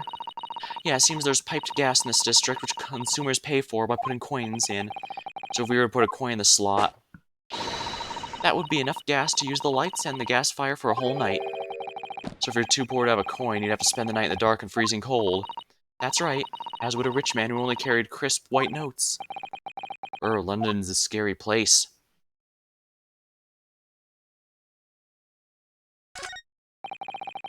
Oh. Look at all these balls of paper on the floor. There are notes scrawled all of them, in English, too. Looks like the waste paper basket's so full they've just fallen out. I think Mr. Natsume must have been deeply immersed in his research, don't you? Or deeply averse to tidying up his mess. I wouldn't like to speculate which is close to the truth.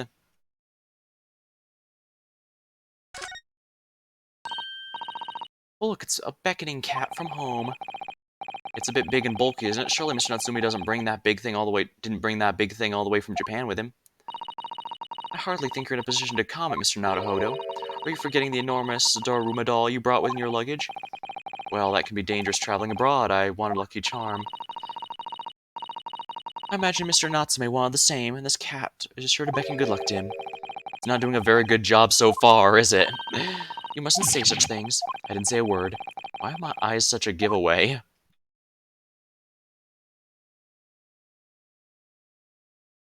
And obviously we need to investigate the cat. But first we'll investigate the cat. How cute.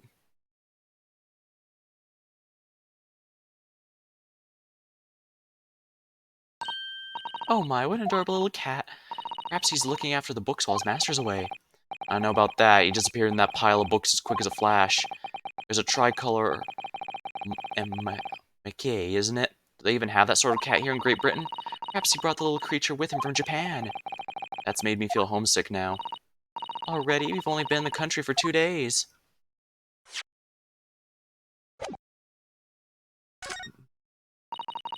That desk seems to be wedged into a crevice between the mountains of books on either side. I suppose Mr. Natsume would sit there and read while stroking his cat, but surrounded on all sides by these towering old tomes. Surely he dreamt of books every night too. Yes, he must have done, mustn't he? Oh, what's this? It's a receipt from a second-hand bookshop. Your books. Yeah, Mr. Natsume's name on it, as well as the date of purchase. 2 days ago, 4:45. That's the day of the incident. So that's just a short while before he was embroiled in the terrible attack. He must have been on his way back from buying some old books. We're definitely going to need this clue, because someone's probably going to claim he was somewhere else.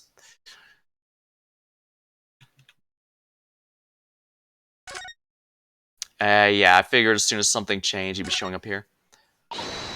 Look, Mr. Naruhodo. Ah, there he is. Where did he appear from? He seems to be engrossed in the pages of an old book. I hope he won't mind if we disturb him. Hello, Mr. Sholmes. Ah, you two, good day. Now let me see, where was it we met? Oh, Mr. Sholmes, we were together on the SS Borea. Of course, the Borea. Ah, let me see, what happened on that voyage? It was Kazuma Asogi. He died, tragically, but you were a great help to us. Ah, yes, but of course, the case of Mr. Okay. It was the one with the snake, wasn't it? Oh, well, you seem to remember something of it, at least. What an honor, to be remembered vaguely by the great Hucksholmes. This is Mr. No, dear madam, hold your tongue. I pride myself on my superior powers of recollection. Your names are safely recorded in my brain attic. Miss Naruto and Mr. Susato.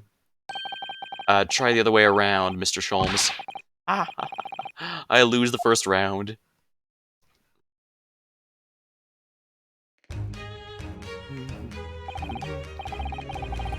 In truth, I'd hoped to invite you both to my Baker Street suite when we arrived in London, but some Scotland Yarders ambushed me at the railway station and whisked me away to a crime scene. It was an entirely trivial case, of course. I solved the matter in no more than 30 minutes. It was like apprehended Sasaki and Nashor at the time. I'm afraid the pursuance of a new case has dulled my recollection of my past involvements a little. It's a mistake to think that one's brain attic has electric walls that can distend at any moment. I do my best to forget useless facts, lest they elbow in more useful ones. Yes, those are my own words of inimitable wisdom. You can, from adventure called A Study in Scarlet. Please, there's no need to quote yourself. I don't always remember my pearls of wisdom, but fortunately my associate pens them beautifully. He means Iris, I suppose. Mr. Sholmes, we have some extremely important questions to ask you in the trivial case you just mentioned. Goodness, what an earnest expression. My dear madam, I should be only too pleased. This murky room is an apt place to discuss such a murky case. Mr. Natsume's arrest. Let's first ask. Alright, we know this to be the lodgings of a Japanese foreign student by the name of Sasuke Natsume. It seems you were associated with his arrest, the stabbing of a young woman outside Nearby Road. Natsume, yes. I believe it was a name rather along those lines. Mr. Natsume denies it. Was it really justifiable to arrest him on so little? I'm sorry, Miss Susato, but I have not the slightest idea what you mean. What? I can't believe he was looking Susato squarely in the eye, feigning ignorance. I assure you, I am not merely feigning ignorance. It would appear as if the pair of you are under some misapprehension. How so? I assure you, I have no recollection of accusing your stupid compatriots of any crime. But that doesn't make sense. The good detective of the Scotland Yard made the following request to me, and I quote verbatim. We need you to ascertain the identity and whereabouts of a man seen fleeing a crime scene. There were a number of books scattered the pavement on the scene. From the book plates, I was able to determine the bookshop from which they'd been purchased. Speaking on the proprietor, I was able to immediately be led to this address. Elementary, wouldn't you say? I believe there's a receipt around here with the establishing question. So you don't think he's the culprit, then? That I couldn't tell you. But it was aggravating my faculties, hence why I returned here. However, this place is such a trove of fascinating books, I found myself quite lost in philosophy. Do not be deceived in believing I am a man of leisure, no. Oh dear. Mr. Garadeb, the landlord. Tell me, have you encountered the landlord of these lodgings? Yeah, Mr. Garadeb, a retired military man. It was the first time I'd ever met a soldier from the great British institution that is in services. And it's the first time I've met a maid from the great British institution that is service. I didn't think it was that funny. I do apologize. As you may well be aware, however, many households in London employ a maid. Yes, I read as much in my Great Britain primer. And so conversely, whether or not a household employs a maid has come to betoken some social standing of those dwelling therein. Betoken their social standing? Sorry? Put simply, my dear fellow, those who employ at least a single maid are considered at least middle class. Those who do not are beneath that. In the upper echelons of society, of course, households employ enough staff to constitute a large family. Oh goodness, how extraordinary. As you can appreciate, for those in the precarious boundary between the middle and lower classes, being able to afford just one maid is of the first importance. I had no idea, and as for precisely that reason, I find great stimulation in the situation upstairs, specifically the retired army veteran, Mr. Garrett. Oh? Affable as he is, the fellow is hiding something. Whether or not imposed on the circumstances of this case, I'm unable to ascertain. Yeah, he knows precisely what we did. He knows something, but he's refusing to answer it. And the maid isn't letting him either. I'm thoroughly lost on what he means to say. Well, on the dingy room, did you find anything useful in here, Mr. Sholmes? This room is thoroughly suffocating for the soul, my dear fellow. I assure you, any man whose lot is to dwell in a place such as this will stab someone sooner or later. Mr. Natsume has stabbed no one. Ah, but sooner or later, I said. I don't believe that's the issue here, though. About this dark little room, Mr. Sholmes. Why is there no longer a window? Do you have any idea? No window? Well, I mean, I can clearly see that there is a window of sorts. But it's been completely blocked with bricks. I see. The answer to that question is quite simple. Window tax. Window tax? What is that? Surely not a tax on windows. Precisely that. Oh my goodness. Until relatively recently, a tax was levied on households in this country by a number of their windows.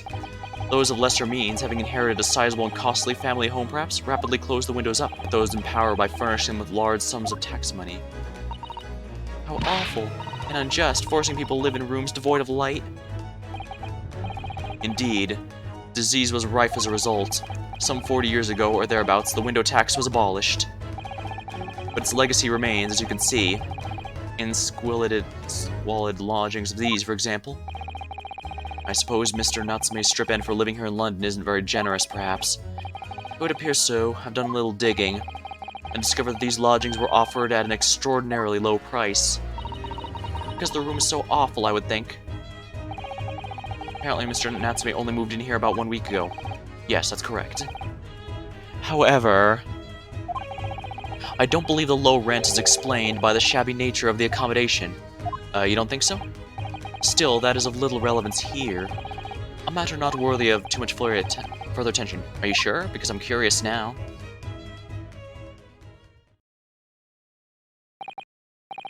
Well, I believe I've told you all I can for now. Thank you, Mr. Sholmes. Yes, Mr. Naruhodo, was it not your intention to become a practitioner of law? You remembered that, did you?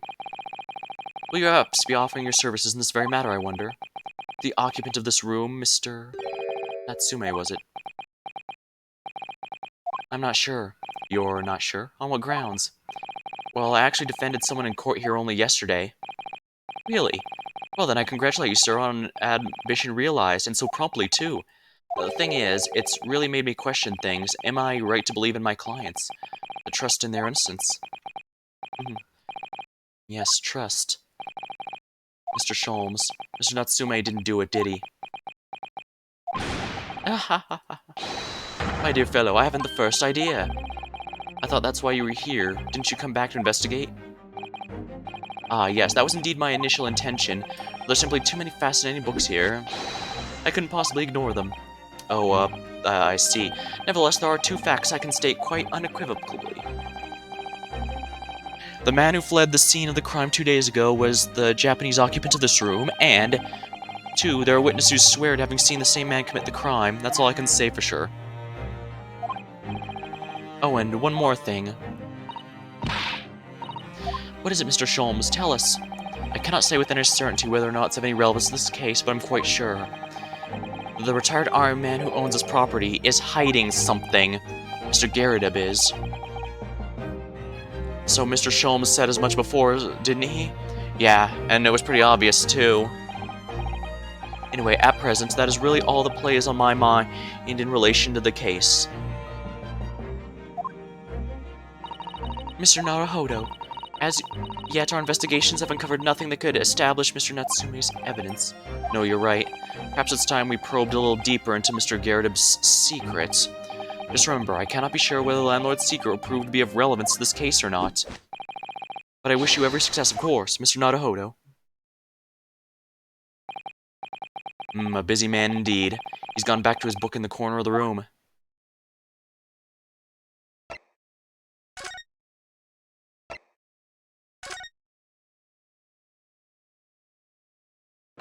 Alright, yeah, when you see this, this means you're in the right place.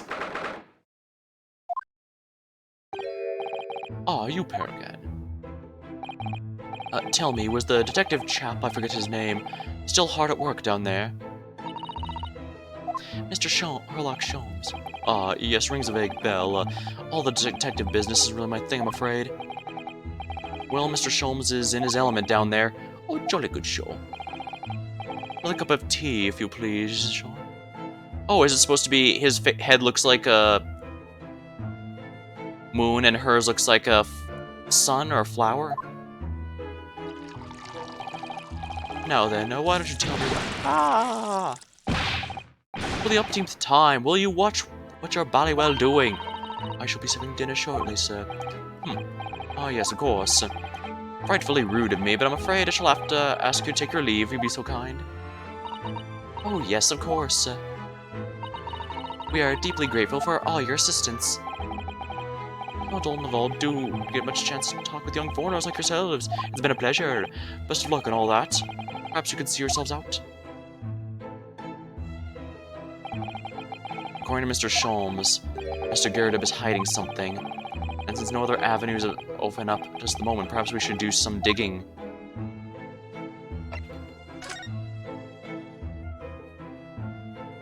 Candle. There's a candle there, but I can't... Yeah, there's a candle here, but it's on the... Oh, Mr. Sholmes is in this room. What's he doing over here? Mr. Sholmes. Ah, we meet again, my dear fellows. Good gracious, when did you sneak in here? Herlock Sholmes, sir, at your service. Oh, whatever were you doing by the window? I'm given to watching the evening sky as the sun sets, madam. Yet, sadly, cheerful as the room downstairs undoubtedly is, it lacks the aperture for such an observation. So I took the liberty of borrowing a small corner of space by the window up here. Well, keeping an eye to one windows at dusk is a prudent thing to do in London, I'm gathering. And what other thing, Mr. Naruhodo? Me? I thought perhaps you might be in need of a certain great detective's great mind. Wait, he's not talking about... Is he? I didn't expect to be going through that again so soon. Do you mean Mr. Sholmes? There's a mighty secret in this modest room. My eyes see even the most trivial of trifles. I take it you're prepared, Mr. Naruhodo. I think so. Just in time for one of my greatly admired great deductions. Let's conclude the matter before dark. Alright, Mr. Gerardub. Though it would seem you are a military man of considerably distinguished service, your standing as a landlord is most certainly not what one might call first-rate. I'm afraid, sir, that it is all too clear to me. There are two conclusions I've been able to draw by careful observation of your living arrangements. I beg your pardon. The first is that, even as we speak, you are concealing the presence of a ferocious beast in your care. Huh? The second is that as a result of the beast's violent rampage, you have lost something very dear to you. Yeah, it was clear there was some sort of struggle going on in here. Mr. Naruhodo, look! The old man's broken out in a cold sweat. Unbelievably, it seems Mrs. Sholmes' conclusions are both spot on. How could you possibly... How could I possibly know, you mean to inquire? The answer couldn't be simplest. For in the dense jungle of logic and reasoning, I am the king of the beasts. And I know only too well that wild beasts are not easily tamed. So, shall we begin? Once again, Herlock Sholmes is proud to present Logic and Reasoning Spectacular. The Great Deduction. The game's afoot.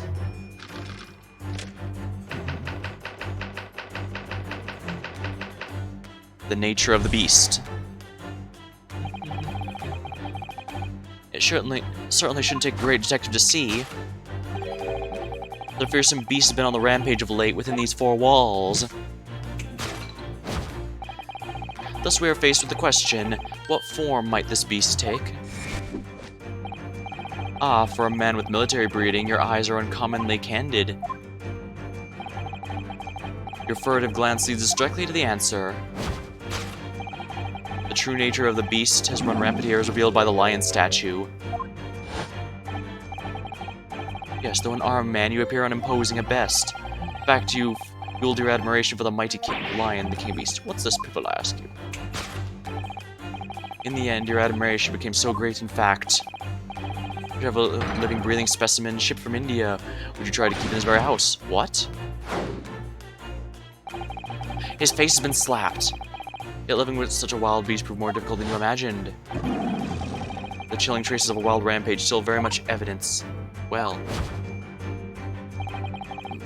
As we look around, the beast in question fails to present itself. Where could this angry creature have disappeared to? Madam? Me? I pray you do not consider me unchivalrous, but it is plain to me with one glance in the direction. It is? Your dress pocket gives us a handsome clue as the beast's current whereabouts. Or protruding it is a handbill advertising a circus show. Yes, you sought to dispose of this terrifying lines at Batty's Circus, a traveling show currently sojourning in the nearby park. I've observed the tents. You sold the savage lion to the circus chief. I certainly did not. I believe I've made my point. The fearsome beast which ran amok in this room is an Indian lion. A simple visit to the circus now will reveal the lion prancing jubilantly through a ring of fire. Rampaging Asiatic lion.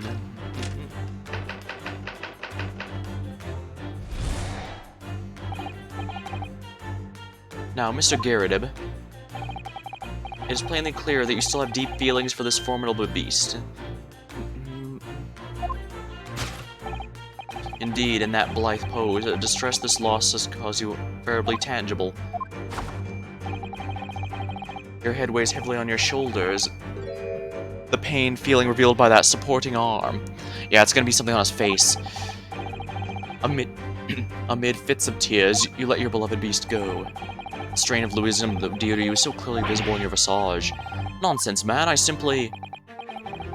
But what, we must now ask ourselves the true cause of this plan. We need only follow the direction of your gaze to find the answer. Yes, this pile of bills is given a raise to have you suffer. Every envelope contains a demand for payment. For cartloads of meat, potatoes, wheat, and tea. Indeed, feeding your beloved has a devastating impact on financial circumstances of your household. So you had no choice but to let it go. Yes, well, Now, in a final fit of rage, the ferocious beast carried out one last unimaginable attack. The aftermath of which can clearly be seen by the carpet over there. An expensive woolen carpet, if I'm not mistaken. Oh, dearie me. What could have caused a destructive outburst? This time, madam, I'm afraid it is you who has inadvertently revealed the truth to me. Your wandering eye is settled upon very neatly indeed. Yes, to explain the dire state of the carpet, we need to look at the Tower of Cakes. It's the candle, because the candle here is missing an O there, so the candle... Something caused the candlestick to topple over and burn the carpet, starting a small fire. Was it, or was it not once said by a nobleman, if they have no bread, let them eat cake? Well, actually, that statement is commonly attributed to Marie Antoinette, but she never actually said that. It was generally attributed to her during the French Revolution because, well, the French nobles were not very popular then, so people typically made them look a lot worse than they really were. Not to say that the revolution didn't happen for good reasons, mind you, just that they just made up additional reasons to make it seem more justified, basically. Food is the heart of all this tragedy, in fact. Whatever do you mean? Having tired of the taste of cake, the beast began to stalk its next prey. I'm sure I need not spell out the nature of this final act of destruction carried out by the beast. There's only one logical conclusion. Worked to a frenzy by hunger, the lion attacked and ate the carpet. Teeth marks a perfect match with those of the lion one saw in India. Carpet gnawed on. Yeah, it was set on fire. Well, it's still an early case. It makes sense this will be easy. Thus concludes Herlock Sholmes' great deduction of this beastly puzzle. Yeah, they're all staring wide-eyed. Ah! What's the matter with you, Jean? You're pouring scalding hot tea all over me. Oh, I'm sorry, Mr. Garrett. I'm afraid I didn't notice. Oh, BS. My deductions can be startlingly sharp. It stands to reason that your cup runneth over. Indeed, my revelations can make people spill tears at times as well. Oh, Mr. Sholmes, sorry to butt in, but I make an observation. Certainly, Mr. Naruhodo, what is it, again? Well, your deductions just now, could you really think a lion could have fit inside a room of this size? Indeed, it's the only explanation for facts. The terrifying truth all too often lies beyond the realms of common sense. Wouldn't it be an idea to consider what lies inside the realms of common sense as well? But if an uncaged lion had run amok in this very room, surely Mr. Garrett and his maid would have been hurt. Or, you know, eaten by it. Ah, that's where you're stuck.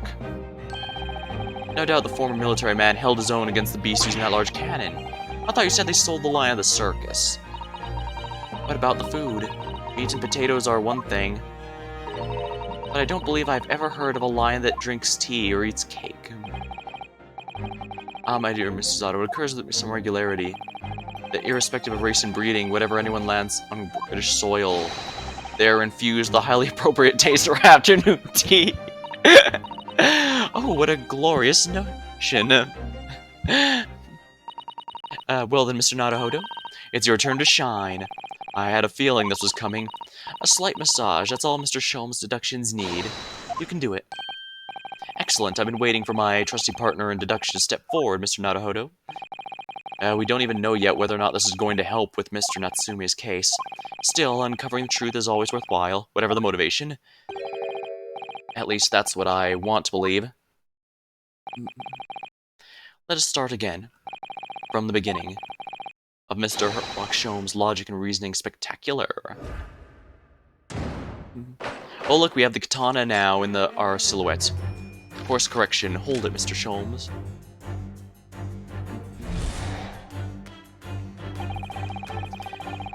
Shouldn't take a great detective to see. The fearsome beast has been on the rampage of late within these four walls. Thus we're faced with the question, what form might this beast take?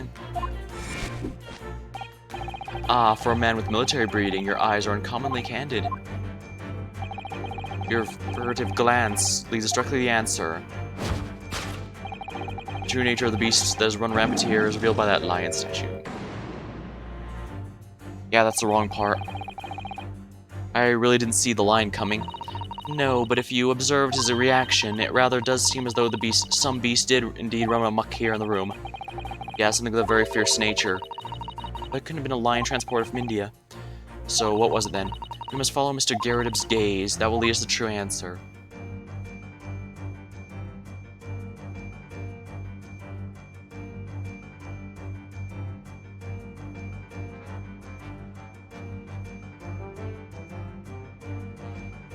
Photograph frame. There we go. What's this photograph? It appears to be from Mr. Garrett's wedding. He looks very happy, doesn't he? He does, but you can't make out his bride.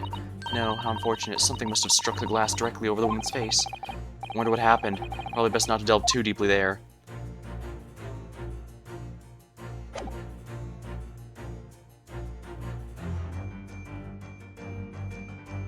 What do they say about the mortar shells? These are for the cannon, are they? What a strange place to keep them. I imagine they have some significance, Mr. Garrett, his time in the army. Ah, of course, he mentioned a battle to us before, didn't he? Do you remember? He said that he'd been shot in the knee. Perhaps it was one of those that hit him? If around that size hit his knee, there'd be nothing left. Or anything left of Mr. Garrett, for that matter. Yeah. Sheesh. Sholmes has a Persian slipper, and this man has spent shells. Perhaps it's customary for him to display, well, rubbish on a mantelpiece. This is the correct one. Take that! Photograph frame. Behind the lion statue in the centerpiece, almost deliberately hidden from view, is a photograph. I've yet to examine it in detail. Though I've yet to examine it in detail, I'm sure it holds the answer, because I'm employing an extremely advanced detection technique called jumping to conclusions. You see, that deduction was wanting in every way. Yes, I was wanting you to hear it. I'm quite proud of it. I find myself wanting to have never heard it. I'm quite pained by the fact. Oh, sorry, I'll try again.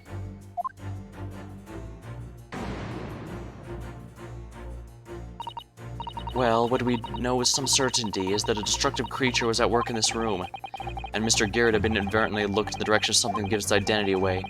If we investigate thoroughly enough, we'd not find the answer. We have to simply find it.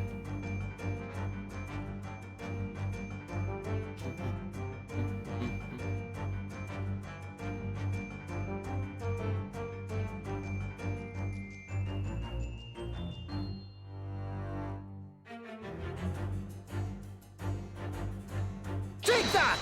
Mortar shells? Nope, not correct. They're trying to any of the beast that tore this room apart as these shells. With their butter wouldn't melt accomplice, the cannon. But war is good for nothing. It brings only destruction. Something must all strive to understand. What spectacular, like contrived logic led to this mindless conclusion? Oh, well, it's supposed to be a logic and reasoning spectacular, so I thought I'd contribute to the show. This is my show, Mr. Naruto. Please go perform any spectacular experiments on your own stage.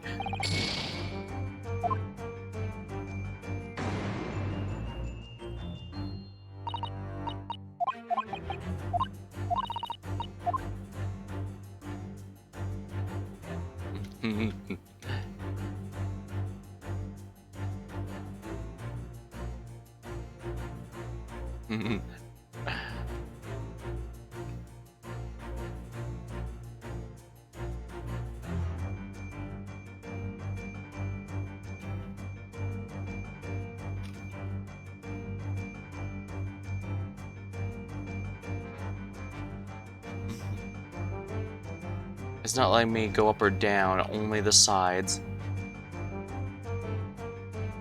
Let's examine it before we start doing anything. Well, this is the lion statue Mr. Sholmes picked out. Yes, I wonder, perhaps if you did live with a lion, it would prove to be rather a sweet companion. I think, like a mouse trying to tell its family the cat around the house is sweet. I suppose it is a bit of a flight of fancy, isn't it? Anyway, the beast we're looking for is something else. Let's have a good look around.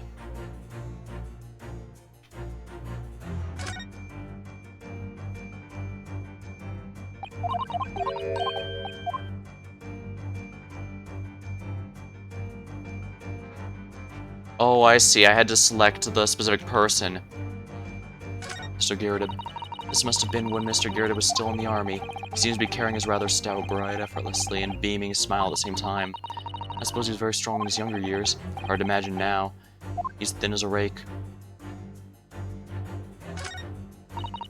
The glass is broken. You can't see the bride's face at all. But no amount of cracks could hide the plump figure. I think powerful would be a kinder than plump figure, Mr. Yeah, she certainly looks that. There's a lot of horsepower there. Not someone you'd want to upset, that's for sure. Oh look, have you noticed the wedding ring? Very large, isn't it? Yeah, an unusual design. Looks like some sort of embellished sunflower. Take that! Yeah, I need to select the item within the photo, not the frame itself. The true nature of the beast as that run rampant here is revealed by that newlywed bride. Precisely, Mr. Naruhodo. No other explanation could possibly fit. Yes, this framed picture of your wife, Mr. Garrett. And while we lament the fact her face is obscured, we can still make out her mighty arms and note the considerable horsepower they must contain.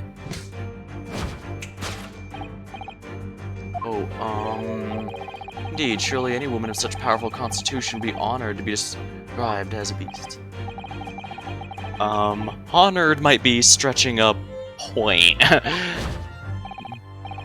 Too late. The fact remains that with the beast so clearly savage this room was your wife, Mr. Garrett.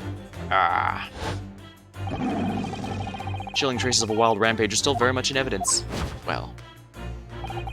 Yet as we look around, the beast in question fails to present itself. Where could this angry creature have disappeared to? Madam? Me? I pray you do not consider me unchivalrous, but it's plain to me one glance in your direction. It is. Your dress pocket gives a handsome clue as the beast's current whereabouts. The poor, fragile, defenseless woman's beside herself. Well, I know about fragile. Oh dear. Anyway, Mr. Sholmes is quite right. There's no sign of a Mrs. Garrett anyway. The maid, his wife his wife is posing as a maid so that he can keep up some status. Seems there may be a clue as to her whereabouts, a clue this maid's trying to hide. I wonder where Mr. Garrett's wife could be. I have the feeling. Oh, yes.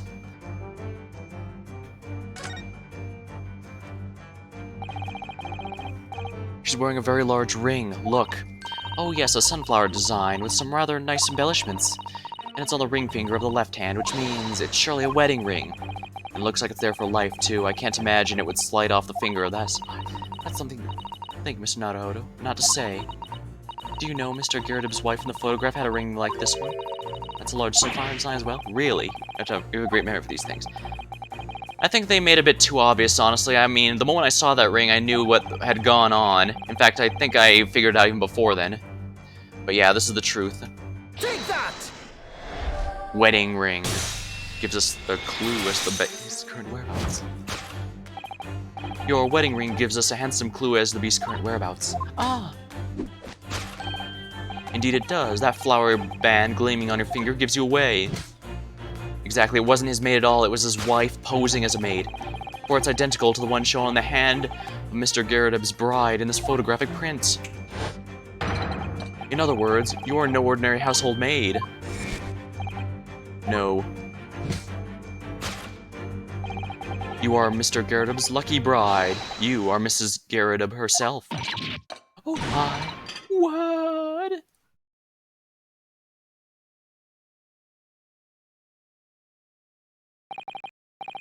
Well, jolly fine detecting, sir. As you rightly surmise, this is my wife, yes, my Jean. Rather let us fool, you might say, but she was a bully co-worker back. Ah! It would appear you don't live in the most comfortable of circumstances. After all, you are a retired army man, yet you're in the business of renting out rooms. I would assume, therefore, that you have sufficient means to employ a maid. Would that be correct? It's not right, I tell you. I was a second lieutenant of the 3rd Regiment. A man has pride, don't you know? By golly, it's a sorry thing when a chap can't even afford a single maid in his employ. Yes, here in London, one is rather judged. A household cannot be considered worthy of society if it employs no staff at all. Though in my considered opinion, such concerns about appearances are a folly. You mean Mr. Garrett has his wife work as a maid? Precisely. Am I right, Mr. Garrett? Well, only in company, obviously, but listen here, this must remain secret. Tip-top secret, please. The raging wife of Mr. Garrett. Solved. Carpet gnawed by starving lion. Now, Mr. Garrett, it is plainly clear that you still have deep feelings for this formidable beast. Indeed, in that blithe pose, distress loss has caused you very tangible. Your head weighs heavily on your shoulders, the pain you feel being revealed by the supporting arm. Yeah, we know it's the mark on his face. Mr. Sholmes is quite something. He's still calling Mr. Garrett's wife a beast. Yes. I must say, as a woman, that feels rather uncomfortable. But Mrs. Garrett is standing beside her husband as we speak. In other words, he hasn't lost his beloved at all, has he? Ah, true. Perhaps that supporting arm seems to be propping up his head has some other significance then. According to Mr. Sholmes, the pain is tangible, though. What could that pose of his really signify? Slapped cheek. Take that! Revealed by the slapped cheek.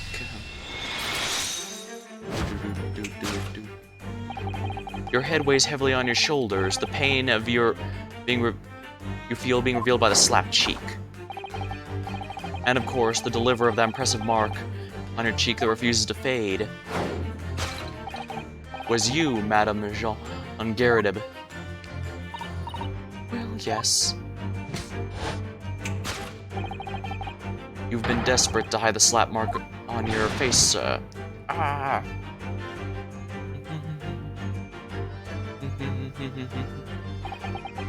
How the blazes? How'd you work that out, man? Nothing escapes the notice of a trained in the art of observation, my dear fellow. That's also why you haven't looked directly at us, not even once. To keep your other side from view. Now let's proceed to the next conundrum. Why were you subjected to such a violent slap? In other words, we must ask ourselves what caused Madame Garridib to fly into a rage. And we need only follow the direction of your gaze to find the answer. Yes, it's a pile of bills it's given rise. Didn't Mr. Sholmes say the bills were all for line fodder? Yeah, but now we've established the line never existed, which can only mean that the thing responsible for gobbling up all the food was Mr. Naruhodo! She's a person, not a thing. Yes, well, she's also a person who gave her husband a mighty slap around the face. One so hard it left a perfect hand mark, in fact. Yeah, why would a woman want to hit her husband with such force, I wonder? I'd love to know the answer to that question myself.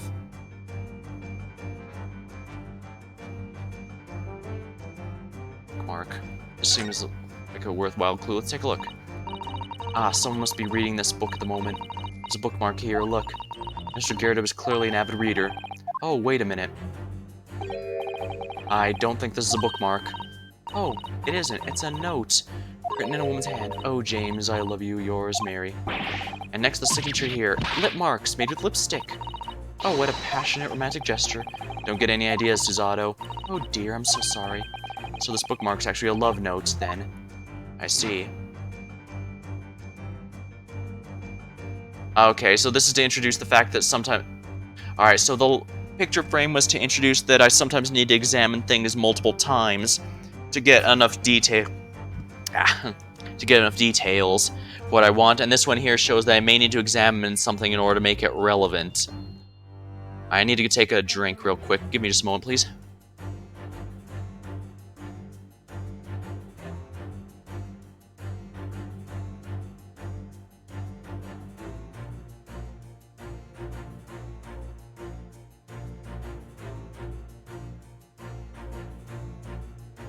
Alright, there we go. Yeah, I grabbed a whole bottle of water before I started the stream, so... Take that!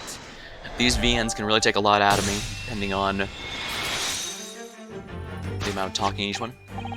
Yes, it's this love note that has given rise to the pain you suffer. Oh, James, I love you. Yours, Mary. Passionate indeed. Perhaps the sender of this note, a certain Miss Mary, is the fly in the ointment here. Ah! But I don't know that Molly woman. You don't know her. That note wasn't written to me. It was just in the book. I don't know how it got there. It was just in there, you say. That's right. That's what I say. Ah! A likely story. Now listen here, Jean. I explained at the time. I bought that book at a second-hand place. The note must have already been in there. So the previous owner of the book was using the note as a bookmark, you mean? That's right, that's what I'm gonna say. Ah! A likely story. For heaven's sake, woman, look at the name. It's written James. My name, in case you'd forgotten, is John. Ah! A likely story. Are you questioning my name now? And there we have it. Arouse suspicions of the female heart, and you unleash a beast with a ferocious bite. Now, in a final fit of rage, the ferocious beast carried out one last unimaginable attack. Unimaginable? The aftermath can be clearly seen by the observing the carpet over here. Very expensive woolen carpet, if not mistaken. Oh, dearie me. What could have caused such a destructive outburst? This time, madam, I'm afraid it is you who has inadvertently revealed the truth to me. Your wandering eyes settle upon the answer very neatly indeed. Yes, to explain the dire state of the carpet, we need only look at the Tower of Cakes. Oh, but surely Miss Garrett didn't eat the carpet? No, of course not. But there doesn't seem to be any doubt. The state of disarray in this room is as a result of her wild temper. No, that's true. Those are the last part of Mr. Sholm's deduction we need to fix. We need to only follow Miss Garrett's gaze, and that will tell us the real answer. Alright, let's see what we can see. Circus handbill.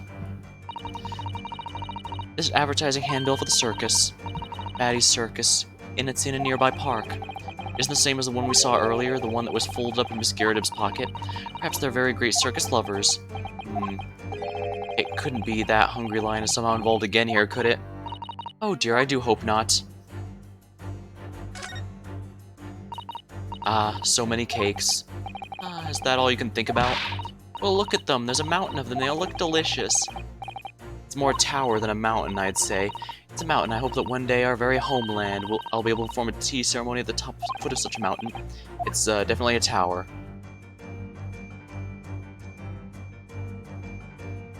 Candlestick. This looks like a very old candlestick, doesn't it?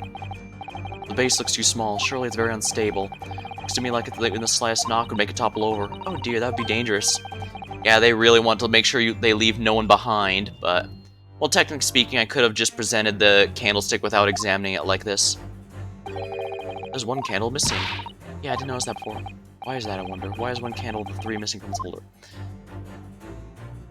Yeah, they do a pretty good job for people who aren't very good at these deduction games, but... Take that! I could have probably just done this immediately and gotten it right.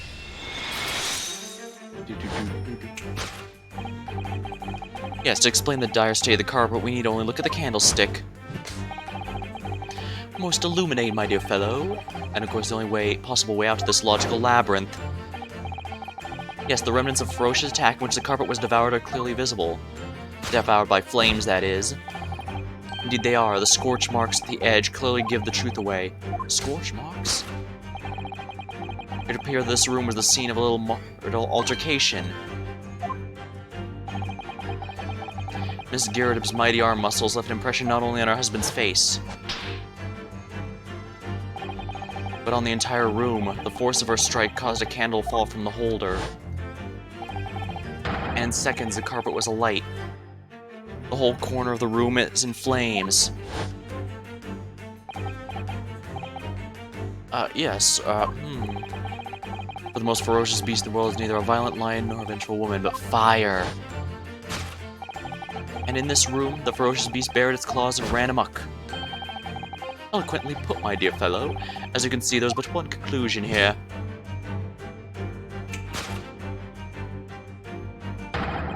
After the sparks of marital discord flew, in this room was a fire.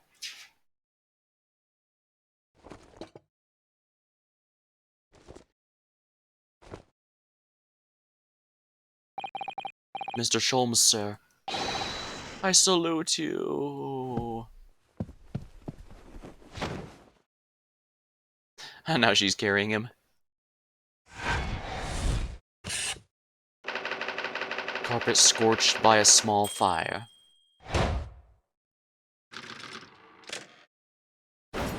Deduction complete. Elementary.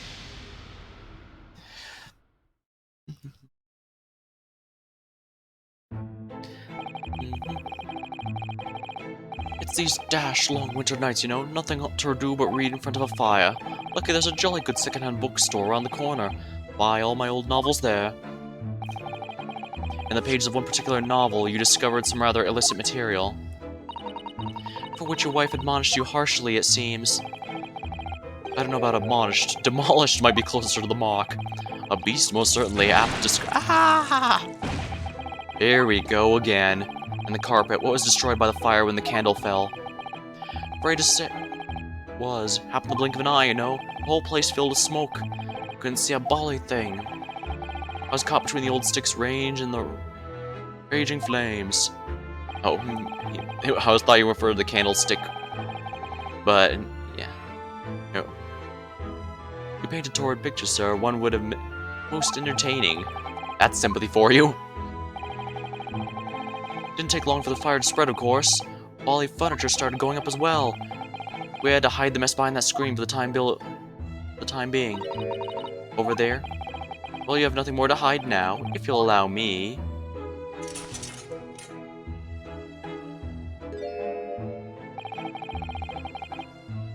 Had all my favorite old novels in that case, but as soon as the fire got hold of them, that was it. Whoosh, up in smoke. Gosh. Then the wife started hurling things at me. What a terrible sight it must have been. There was I, back against the window, under heavy enemy fire, incendiary books coming 10 dozen. Worst of it is also my favorite book called The Lion's Pride. Ah, The Lion's Pride. Ah, yes, your notorious love of big cats coming through again. I assure you, the title didn't influence my choice in the slightest. So the poor man really did lose something dear to him as a result of the ferocious beast rampage. Mr. Sholmes' deductions turned out to be correct once again. It can only be described as a great British wonder. I tell you, it was total carnage. Flames everywhere and the old full metal. Out of interest, what time of day was that? Not sure I can remember. It was 2 days ago now. Let's see, around 5 o'clock, I'd wager. That was around the time of the murder. So about the same time as the terrifying incident was unfolding outside your window in the street below. Even more terrifying on the inside, I can assure you. The whole blighty could have been flattened outside my window at that moment. And I wouldn't have noticed a dashed thing. Oh, really?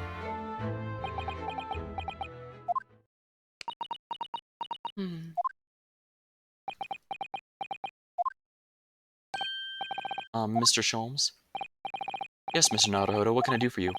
Well, I think we've got the bottom of Mr. Garrett's situation now, but what does it have to do with Mr. Natsume's circumstances? I'm afraid I can't help you there, I'm afraid. What? My dear fellow, if you recall, I did say as much from the outset. I warned you that although I knew the retired army man had to be hiding something, I could not be sure whether it proved to be of relevance or not. I just knew you were going to say that. Ah, ha, ha. Now, Mr. Naruto, you mustn't lose heart. Bear in mind that all things fall into one of only two categories, those who are relevant to this case and those who do not. That makes no sense to me. Well, no matter. It's of far greater importance that you make up your mind now. Visiting hours of the prison will soon be over. Oh no. For to accept Mr. Natsume's case, we have official paperwork to attend to. And so that's it. No more time to think. Perhaps you'd like to betake yourselves bidding us farewell now. I must prepare supper for Mr. Garrett. Oh, yes, I'm so sorry. Thank you both very much for your time. Sasaki will be waiting for us, and I'm going to have to give him an answer.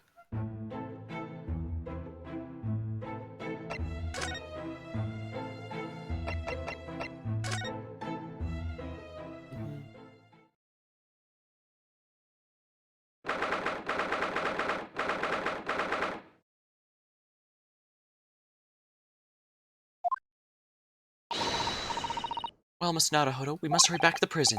Yeah, I know, let's hail a carriage. Oh. Hail a carriage. Oh. Looks like something's going on over there in front of the Garredeb's house.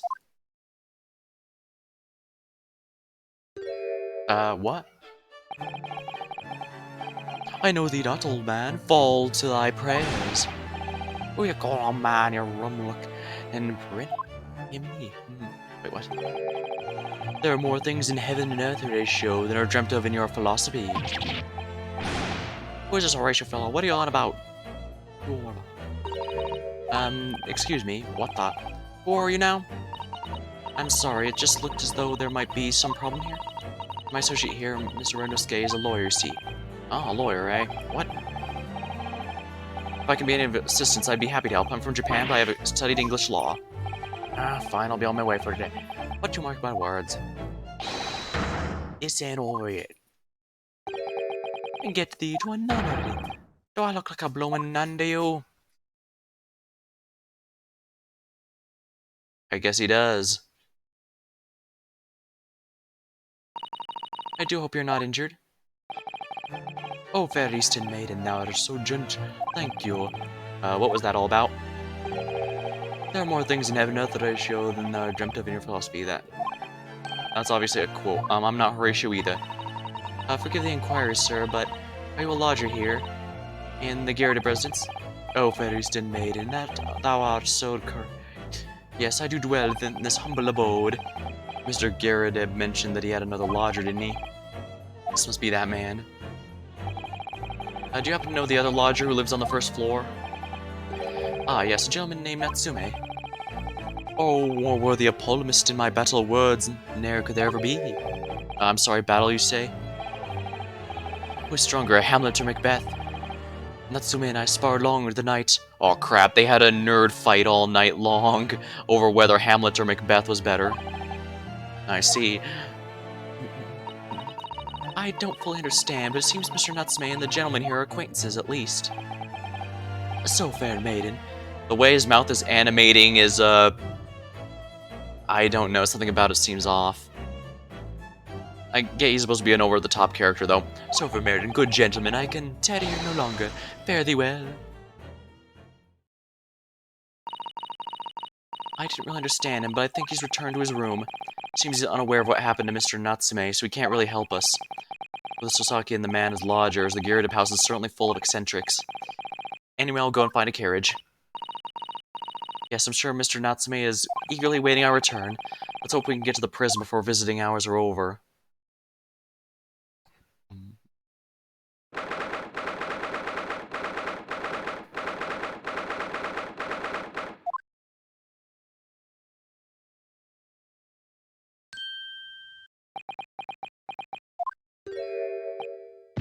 Oh, it's you. You're here. You came. Welcome, student Mr. Naruhodo, Esquire. I can't believe you came back. I'm so touched. We are so sorry to keep you waiting, Mr. Natsume. Oh, no, think nothing of it. Or relax. If I were a cat, I would purr with pleasure at the company of such fine compatriots. Noble, nurturing, never failing Nipponese. Oh, now let's not get carried away. Oh, I quite agree. There is nothing more reassuring than the familiarity of one's native land. On the other hand, it is through friendship transcending international borders one truly appreciates that fact. Such is my belief, at least. Oh, yes, it's you. The miserable, rotten spy, Herlock Sholmes. Mr. Sholmes, what are you doing here? I have no intention of doing anything per se, save observing, of course. Whatever do you mean, Mr. Sholmes? Well, having encountered some curious reading material in that gloomful room, and having unmasked the secret identity of that eccentric pair, I decided to drop into my way home to see how our devastated friend is doing. Devastated friend? Huh? At least your accommodation here offers a window, my dear fellow. In that sense, it's the superior option. Anyway, I must commend you on your taste in books. My day has been a delight, and it cost me not a penny. Ah, you! How dare you! Herlock Sholmes. I had it, I'm through. I'm at the end of my rope. I should never have come to Great Britain. There's a terrible mistake. Haunted by spirits in those accursed lodgings. No doubt my luck will be cursed in tomorrow's trial as well. My whole life is bedamned. What are you thinking, Mr. Naruhodo? Mentioned that once before, didn't he? His lodgings were cursed, I mean. And there's much truth in Mr. Mustache's words. What? Cursed is a wholly appropriate description, I would say, for the man's lodgings, and indeed, for tomorrow's trial. What's that supposed to mean?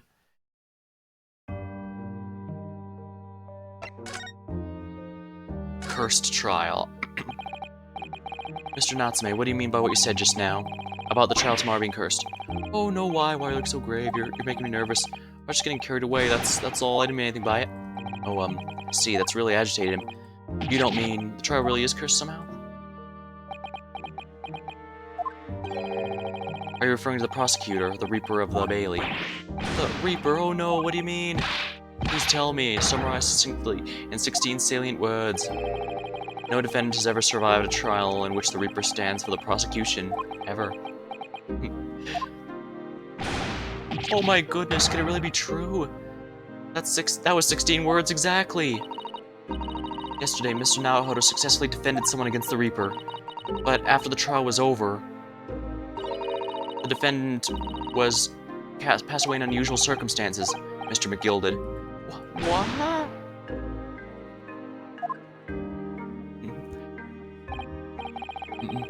I'm impressed, Mrs. Susato. You have an eye for detail. Actually, the Lord Chief Justice told us. Mr. Sholmes, surely it can't be that having failed to have the accused convicted, Lord Van Zykes killed the man himself. Okay, I'm glad they didn't waste time bringing this thing up. Because with a reputation like that, it seems weird that no one would have even remotely considered the possibility that Van Zykes could have done it. Oh, no, he couldn't have, surely.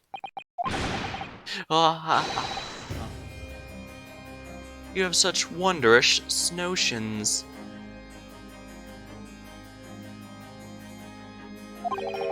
I'm sorry. The man is a mass murderer. He's a court prosecutor, my fellow. Oh, yes. Why, of course he is. What do you mean, of course he is? Then why are you trying to scare me?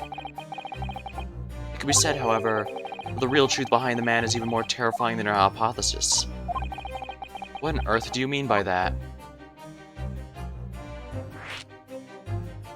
Well, first let's go with cursed lodgings. Alright, when you said accursed lodgings before, you're referring to your room in Mr. Garrett's house, I presume. Did you say to believe the place to be cursed? It's been a year now since I came to Great Britain, but I'd only been in London a week before I started to notice strange feelings for myself. Oh, and that's when he went going the... Oh, that didn't take long then.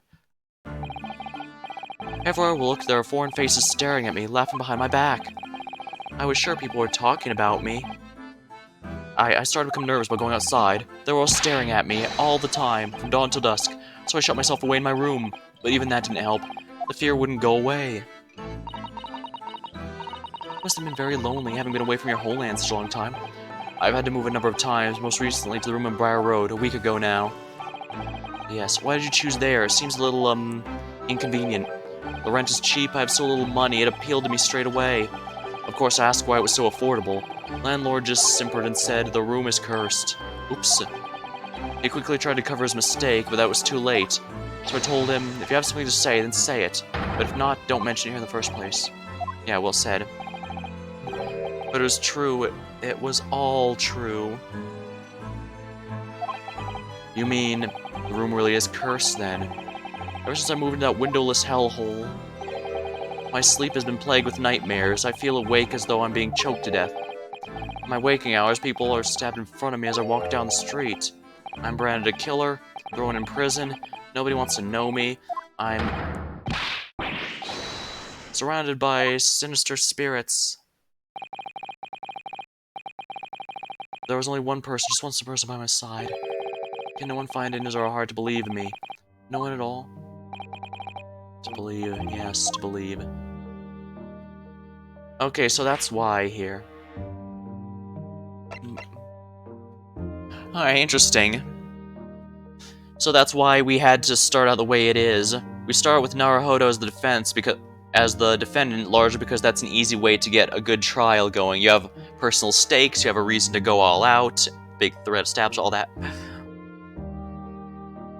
But the second one was mostly just basically a pure investigation situation. There was no trial for the case 2, which actually surprised me. But I guess it makes sense. The Sherlock Holmes deduction thing is probably going to be a big thing going forward for this game, so it makes sense to dedicate an entire case to investigation trial. Now that we have both halves, this is where we'll be doing both.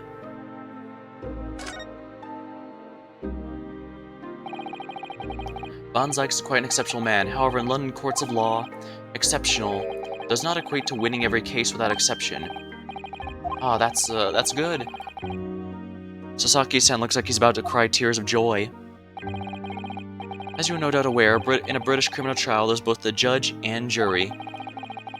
The judge officiates based on the letter of the law, while the jury offers a public opinion and common sense. It's an excellent system where the defendant's guilt is considered by several different points of view. However, public opinion in particular is somewhat easily manipulated. Right. Criminals and corrupt lawyers, for that matter, can use their advantage. by any means at their disposal, contriving evidence, calling imposters as witnesses, and so on. By such underhanded means, those who want to are able to sway the jury, which means even in light of irrefutable evidence, the prosecution can still fail. But it means a wrong verdict could be passed. And sadly, as from time to time, my dear madam, it is simply the reality of the situation. Oh, is that right? However, those indicted by Lord Von Zykes cannot escape justice. Their fate is sealed. Oh my. Though the education may see them leave the courtroom with their freedom, within months they all disappear. It's most striking. Disappear? But how? By all manner of misfortune, sir. Perhaps they're trampled under a passenger carriage. Perhaps they fall into the Thames River and drown. Perhaps they're suddenly overcome by raving fever or attacked by highwaymen. Oh, no, no, no, no, no. All examples of the reality of events here in London, I'm afraid, Mr. Naruhodo.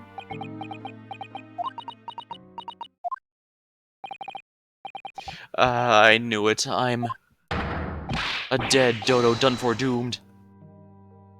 Theoretically, if Von Zykes really is behind this, we could theoretically win the case and ship Soseki back to Japan. It doesn't matter how powerful he is. The fact that Japan only recently opened its borders means he can't possibly have a strong hand there.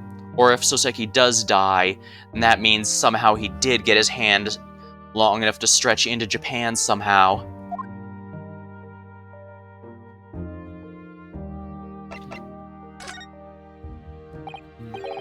Mr. Sholmes. Me? Pray, what can I do for you? It's about the case on the SS Borea, if you recall. The Borea. That case. The one with the snake.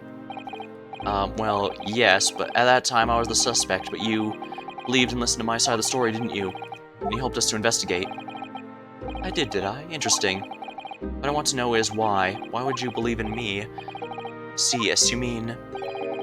because you were a grimly dressed, shady, stern fellow found with the victim in a locked room? Well, if you like, yes. I'm a little surprised that answer requires explanation, my dear fellow. It's quite simple. Quite simple, really, is that I didn't do it. But I couldn't have been lying. Surely you must have had your doubts. You must have suspected me a little. I think perhaps you misunderstood. I neither recall believing you nor in which you were telling me. What? You see, the only thing I believe in are those I choose to believe in. What do you mean, Mr. Sholmes? I make up my own mind about what is to be believed and what is not. If I should like to believe in something, I do. The circumstances can hang, as far as I'm concerned. But I could have betrayed your trust. In that case, I should have made an error of judgment, nothing more. Betrayal of trust is an overused excuse, in my opinion. Meaning? Whether or not one should trust another is, in the final analysis, down to oneself. It's a matter of whether or not one can trust oneself. Yes, he's right. He is right. Welcome, student Mr. Naruhodo Esquire. Whether or not I can believe myself, huh? A defense lawyer is only as good as his faith in his client. And that comes down to how much faith he has in himself. You were so right, Kazuma.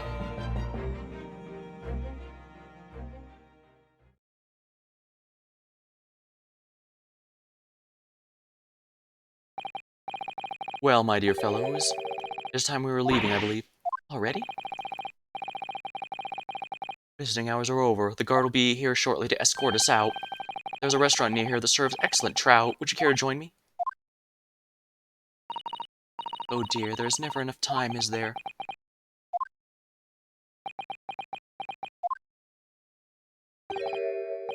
Mr. Natsume, if you'd like, in the trial tomorrow, I'd be happy to represent you. You know it's a good scene when they play the... yeah, you know it's a good scene when they play the main theme. I, local student Mr. Naruhodo Esquire. As I said, I only experienced the British courtroom for the first time yesterday, and although the man I was representing was found not guilty, I lost sight of something crucial. Something crucial? What to believe in, the defendant, justice, or the truth. How to believe, even. Oh, but I think I've finally worked it out. I've decided I must believe in myself above all else, to trust my instincts. Yes, Mr. Naruhodo. And my instincts are telling me that you, Mr. Natsume, are innocent of this crime, and it's imperative that we prove it in court. Look, Mr. Naruhodo, Esquire. I'll fight for your innocence till the bitter end, with every weapon available to me. So I hope you'll permit me to represent you tomorrow. As I said when we first met, I'd like to entrust my fate to someone who will listen to me in my native tongue. Of course, Mr. Natsume. It would be fair to say, Mr. Naruhodo, that your mind in many ways was made up from the outset. You merely needed the events of today to fully realize it. Yes. Yeah, I think you're right about that. It's been a roundabout journey, but I got there in the end.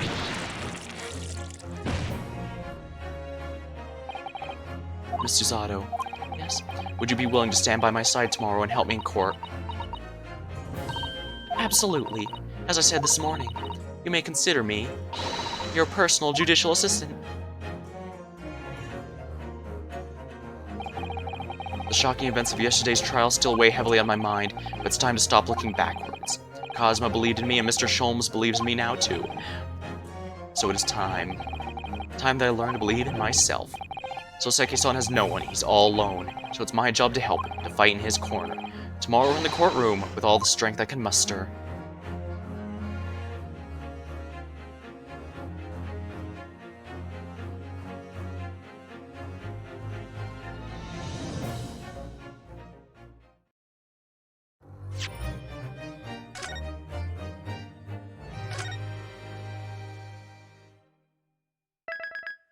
Alright, how long have I been going here exactly? 2.5 hours. Well, I think now would be a good time to stop. Alright. Well, we've concluded our investigation, and next time we're going to be heading into court and defending our no doubt wrongfully accused client.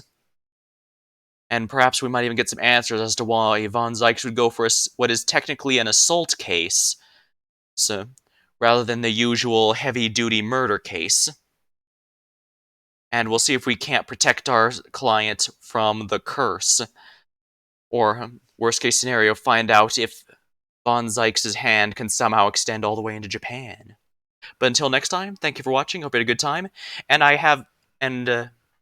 oh yeah, I've been uploading a lot of old VODs to my YouTube channel. I've still got quite a few to go through, but I'll be slowly uploading those as much as I can to try and catch up. I'm still in the ones from 2020, but as soon as I get to the ones of 2021, I'll probably start slowing it down a bit just so that I have a decent backlog. Alright, thank you and I'll see you next time.